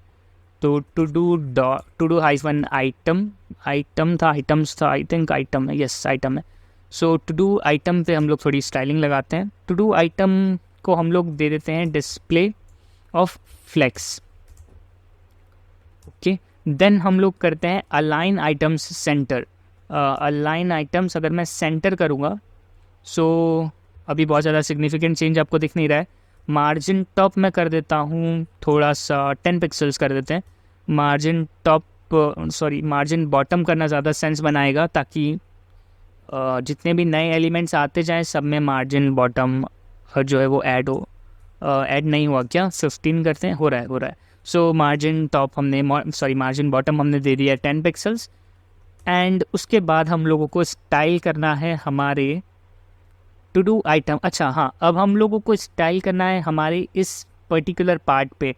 ये जो हमारा पीस ऑफ कोड था, जैसे ही मैं इसको टिक करूँ ये एक स्ट्राइक थ्रू हो जाए। अब इस पे बात करते हैं। अब हम लोग टू डू आइटम्स के ऊपर ही आइटम्स नहीं है, आइटम है, टू डू आइटम। इसके ऊपर हम लोग चेक करेंगे क्या साथ में एक क्लास और है। सो वो करने के लिए हम लोग लिख सकते हैं dot completed, completed. Let me verify, क्या हम यही कर रहे हैं? अगर हम लोग यही कर रहे हैं, क्लास का नाम सही मैं दे रहा हूँ कि नहीं? कंप्लीटेड, सी कैपिटल है, सी को छोटा कर देते हैं बिकॉज छोटा सही रहेगा। एंड इसको सेव भी मैं कर देता हूँ। सो जैसे ही कंप्लीटेड क्लास मिलेगी, ओके क्या हो रहा है, कंप्लीटेड क्लास अगर मिली टू डू आइटम्स के ऊपर, तब हम लोग कुछ टेक्स्ट में चेंज करते हैं। सो मैं टेक्स्ट को डेकोरेट कर सकता हूँ, टेक्स्ट डेकोरेट, और ये मुझे ऑटो सजेस्ट कर रहा है। ये मैंने बेसिकली ब्लैक बॉक्स एक एक्सटेंशन डाउनलोड कर रखा है, सो वो मुझे सजेशन देता रहता है। सो फिलहाल मैंने इसमें एक प्रॉपर्टी ऐड कर दी है, एक CSS ऐड कर दिया, टेक्स्ट डेकोरेशन लाइन थ्रू। ये लाइन थ्रू बेसिकली क्लास है जो हमारा लाइन बना देती है हमारे टेक्स्ट पे। ठीक है, इसको हम सेट करते हैं using text decoration property CSS की। और कलर भी थोड़ा सा स्लाइटर ग्रे करना है हमको, राइट, क्योंकि अभी तो ब्लैक है। जैसे मैं इसको चेक कर दूंगा, फ़िलहाल एक बार चेक कर लेते हैं क्या हमारा ये कोड इतना चल रहा है क्या। सो मैंने इसको करा चेक, अभी ये शायद चेक नहीं हो रहा है। लेट मी वेरीफाई कि क्या हमारा CSS ऐड हो रहा है या नहीं हो रहा है। सो उसके लिए सबसे इजी होगा मैं इस कंसोल को ओपन करूं और इस आइटम को मैं सर्च करूं। इसको जैसे ही मैं सेलेक्ट करूंगा तो कंप्लीटेड क्लास तो लग रहा है, completed class to do item के ऊपर लग रहा है। सो टू डू आइटम मेरे पास में है, डॉट कंप्लीटेड है। ओके, यप एक चीज़ मैं और भूल गया कि हम लोग टू डू आइटम पे तो कर रहे हैं, लेकिन किस चीज़ पे आपको टेक्स्ट लगाना है? टू डू आइटम की टू डू टेक्स्ट पे आपको ये स्ट्राइक थ्रू करना है ना। सो एक बार वापस से मैं रिपीट कर देता हूँ, I am so sorry. To do item के ऊपर हम चेक कर रहे हैं क्या कंप्लीटेड क्लास है। कंप्लीटेड क्लास अगर है तो इस स्पैन के ऊपर आपको टेक्स्ट मिलेगा ना। टू डू टेक्स्ट तो यहाँ मिल रहा है, इसका क्लास का क्या नाम है? टू डू टेक्स्ट नाम है। सो एक और डॉट लगाना पड़ेगा, डॉट टू डू टेक्स्ट, इसको हमको स्ट्राइक थ्रू करना है। So now if I just do it again, let me check, अभी भी नहीं हो रहा है क्या? To do item, to do text, okay यहाँ पे एक स्पेस मैंने दिया है, ये स्पेस नहीं आएगा आई गेस, यहाँ स्पेस। जब सो मेरा जो इशू था वो था यहाँ पे, जब भी आपको CSS में ऐसे चेक करना है कि क्या इस क्लास के साथ में क्लास एक्सिस्ट करती है, तो आपको स्पेस नहीं देना होता है। दिस इज़ समथिंग जो मैं भूल गया था, मुझे भी रिवाइज अभी हो गया। So you will make sure कि ऐसा आप याद रखो।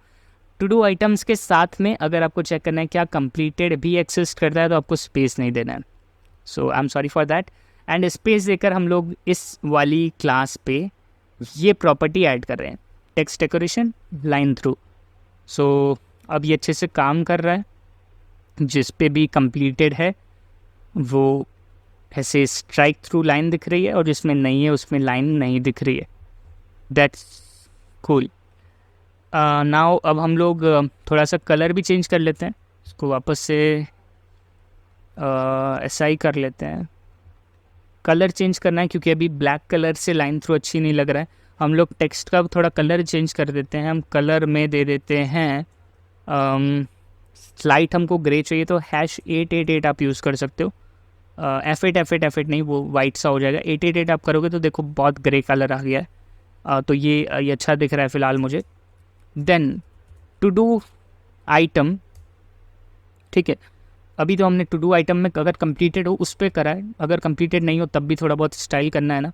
सो टू डू आइटम के ऊपर मैं टारगेट करता हूँ इनपुट को। ये आप ध्यान रखना, ये एक इम्पॉर्टेंट कॉन्सेप्ट है। अगर आपको किसी क्लास के अंदर मौजूद किसी टाइप के इनपुट को टारगेट करना है, जैसे यहाँ पे चेक बॉक्स, अगर मुझे इस चेक बॉक्स को टारगेट करना है और मुझे टारगेट करना है जब इस बेसिकली इस क्लास में जब चेक बॉक्स हो, इस डिव में, इस क्लास के डिव में जब चेक बॉक्स हो तब कोई CSS लगे उस चेक बॉक्स पे, तब आप ऐसे लगा सकते हो इनपुट, और देन आपको टाइप यहाँ मेंशन करना होता है किस टाइप का इनपुट है। सो आप टाइप में लिख सकते हो check box, CHECK check box, and then हम लोग हमारा कोड CSS का कोड लिखते हैं। मार्जिन हम लोग दे देते हैं, मार्जिन राइट ऑफ हम लोग 10 पिक्सल्स देते हैं। सो इसका यूज़ क्या है, थोड़ा सा जो चेक बॉक्स है और टेक्स्ट है इसके बीच में स्पेस आ जाए, इसलिए मैंने ये कोड लिखा है। अब देखो आप ये कोड डायरेक्टली ऐसे भी लिख सकते हो, आप चेक बॉक्स पे जाके एक CSS का एक क्लास भी लगा सकते हो और डायरेक्टली उस क्लास को भी यूज़ कर सकते हो, todo check box. But मुझे ये एक चीज़ आपको दिखानी थी so that you can use it in future also, so इसलिए मैंने ये कुछ दिखा दिया। अब हम लोग ऐड करते हैं हमारे आइटम के बटन्स को टारगेट करते हैं। टू डू आइटम में जितने भी, यानी कि इसमें जितने भी बटन्स हैं, फ़िलहाल तो हमारा ये रिमूव वाला ही बटन है, इसको मैं टारगेट कर रहा हूँ। एंड बाय द वे एक चीज़ और उससे पहले करनी चाहिए हमको, ये जो टेक्स्ट है और ये जो रिमूव है ये पास है, रिमूव हमको एकदम एंड में चाहिए। सो उसके लिए हम लोग एक चीज़ कर सकते हैं, उसके लिए हम लोग डॉट टू डू टेक्स्ट जो हमारी क्लास है जो केवल टेक्स्ट बॉक्स पे है, उस टेक्स्ट बॉक्स के ऊपर हम लोग दे सकते हैं flex1। flex1 का काम होता है जितना भी स्पेस है अवेलेबल वो पूरा ले लो, ठीक है। तो इस टेक्स्ट 1 यानी इसके ऊपर क्लास लगाई है, बेसिकली मैंने ये flex1 इसके ऊपर लगाया है, इन सब के ऊपर लगाया है। इनने जितना स्पेस था सारा ले लिया और बटन को धकेल दिया एकदम एंड तक, जितना बटन को स्पेस चाहिए बटन को मिला, बाकी सारा एक्स्ट्रा स्पेस इसको मिल गया यूजिंग flex1। अब हम लोग बात करते हैं, हमारे बटन्स को टारगेट कर रहे थे हम लोग, बटन्स पे हम लोग पैडिंग लगाते हैं, थोड़ी पैडिंग हम लोग दे देते हैं 2 पिक्सल्स एंड 5 पिक्सल्स। सो थोड़ा सा बटन अच्छा लगेगा, मतलब बहुत स्लाइटर डिफरेंस है। फ़ॉन्ट साइज़ मैं चेंज करना चाहता हूँ, फ़ॉन्ट साइज़ हम लोग अगेन इसका थोड़ा छोटा कर देते हैं। पहले 16 दिया था, इसको हम लोग 14 दे सकते हैं ऑलरेडी, क्योंकि बटन के ऊपर वो बहुत बड़ा लगता है बटन। सो हमने 14 कर दिया इसको। अब बैकग्राउंड कलर चेंज करना है मुझे, बेसिकली बैकग्राउंड कलर मैं इसको थोड़ा सा टमेटो है ना, इसके जैसा कलर देना चाहता हूँ। सो इसका ऑलरेडी मेरे पास एक कलर कोड है, इसका कलर कोड है #FF5252। सो ये एक टमेटो जैसा ही कलर है लेकिन थोड़ा सा डार्क है, उससे बेटर होगा इसको हम थोड़ा और लाइट अगर कर दें, सो आई थिंक ज़्यादा अच्छा लगेगा। क्योंकि ग्रीन को मैंने थोड़ा सा लाइट कर दिया था, इसको भी मैंने लाइट कर दिया। VS कोड का अच्छी बात है कि हमको डायरेक्टली यहाँ पे कलर पिकर मिल जाता है, we don't have to remember all the exports, so that's good. या फिर हमको साइड में अलग से कोई एक वेबसाइट भी यूज़ नहीं करनी पड़ रही। कलर हम लोग सेट करते हैं, यानी जो हमारा मैं इस ऑटो सजेशन को यूज़ कर लेता हूँ #FFF, यानी जो टेक्स्ट का कलर है वो चेंज हो जाएगा। अब अगेन बॉर्डर आ रहा है इस पर, तो हम बॉर्डर कर देते हैं नन, बॉर्डर नहीं चाहिए हमको। सेव इट, और बॉर्डर नन करने से आई थिंक थोड़ा सा ये अजीब सा दिख रहा है मुझे, I am not sure why.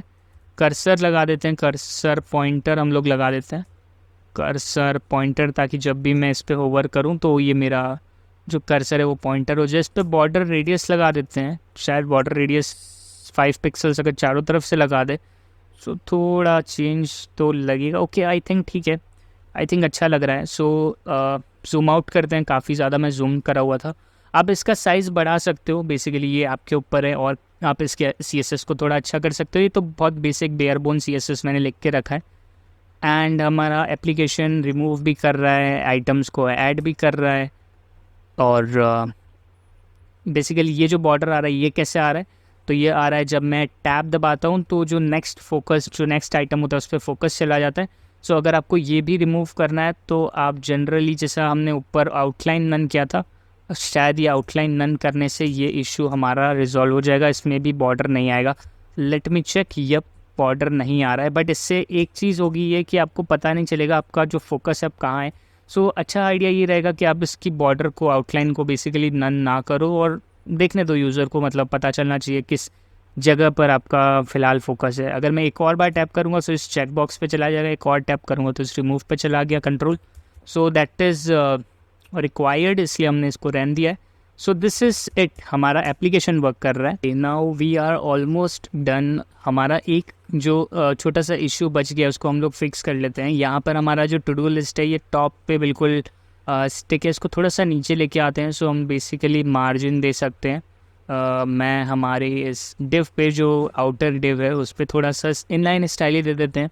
So inline style I hope आपको पता होगा कैसे देते हैं। स्टाइल इक्वल्स टू एक्सप्रेशन, और ये एक्सप्रेशन एक्सेप्ट करता है एक ऑब्जेक्ट जो कि की वैल्यू पेयर होल्ड करती है। की के अंदर हम लोग देते हैं मार्जिन टॉप। अब ये जो मार्जिन हम लोग लिखते हैं यहाँ पे, मार्जिन हाइफन टॉप नहीं लिखते क्योंकि ये रिएक्ट स्पेसिफिक है। यहाँ पर हम लोगों को लिखना पड़ता है कैमल केस फॉलो करते हुए। सो मार्जिन टॉप कॉलन, स्ट्रिंग के अंदर हम लोग वैल्यू दे सकते हैं 50 पिक्सल्स, सेव इट, और हमारा जो बॉक्स है ये टॉप से 50 पिक्सल्स नीचे आ गया। आप इसको परसेंटेज में भी दे सकते हो, ताकि 50% नहीं देंगे, फिर हम लोग इसको 10% देते हैं। ठीक है, 10% नीचे आ गया हमारा बॉक्स।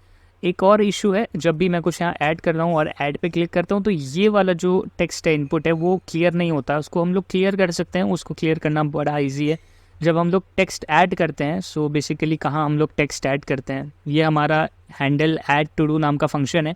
यहाँ पर हम लोग सेट टू डूज करते हैं ना, इसके बाद हम लोग कर सकते हैं set input value to null या empty string, not null. Null अलग चीज़ होती है, आई एम सो सॉरी, मेरे मुंह से हर बार नल निकल जाता है। एक बार रिफ़्रेश कर लेते हैं इस पेज को। जो भी मैं टेक यहाँ पे जो भी लिस्ट ऐड कर रहा हूँ, आप देख सकते हो उसके बाद ऐड करते ये जो इनपुट बॉक्स है ये एम्प्टी हो जाता है।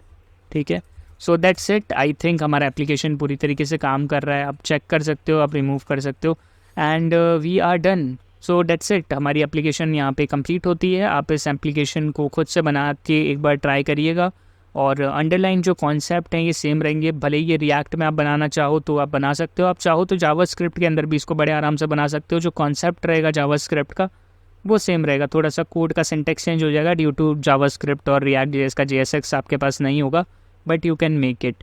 और अगर आप चाहते हो इसी एप्लीकेशन को हम थोड़ा सा और एडवांस बनाएं, हम लोग डेटाबेस के साथ इसको कनेक्ट करें, जो भी हम लोग यहाँ पे टाइप कर रहे हैं वो डेटाबेस में जाकर से, वो चाहे वो MongoDB हो या फिर फायरबेस हो, तो आप मुझे बता सकते हो। मैं ट्राई करूँगा इस एप्लीकेशन को और एक्सटेंड करने का। हम लोग इसमें अपडेट फंक्शनैलिटी भी ऐड करेंगे। सो CRUD पूरा कंप्लीट इसमें कर सकते हैं हम लोग। साथ में इसके जो भी एलिमेंट हैं उसको हम लोग फायरबेस में सेव करा सकते हैं, और रियल टाइम पे यूज़र्स एक दूसरे की टू डूज़ को खोल के देख सकते हैं। इस टाइप का एक कॉम्प्लेक्स प्रोजेक्ट भी हम लोग बना सकते हैं। सो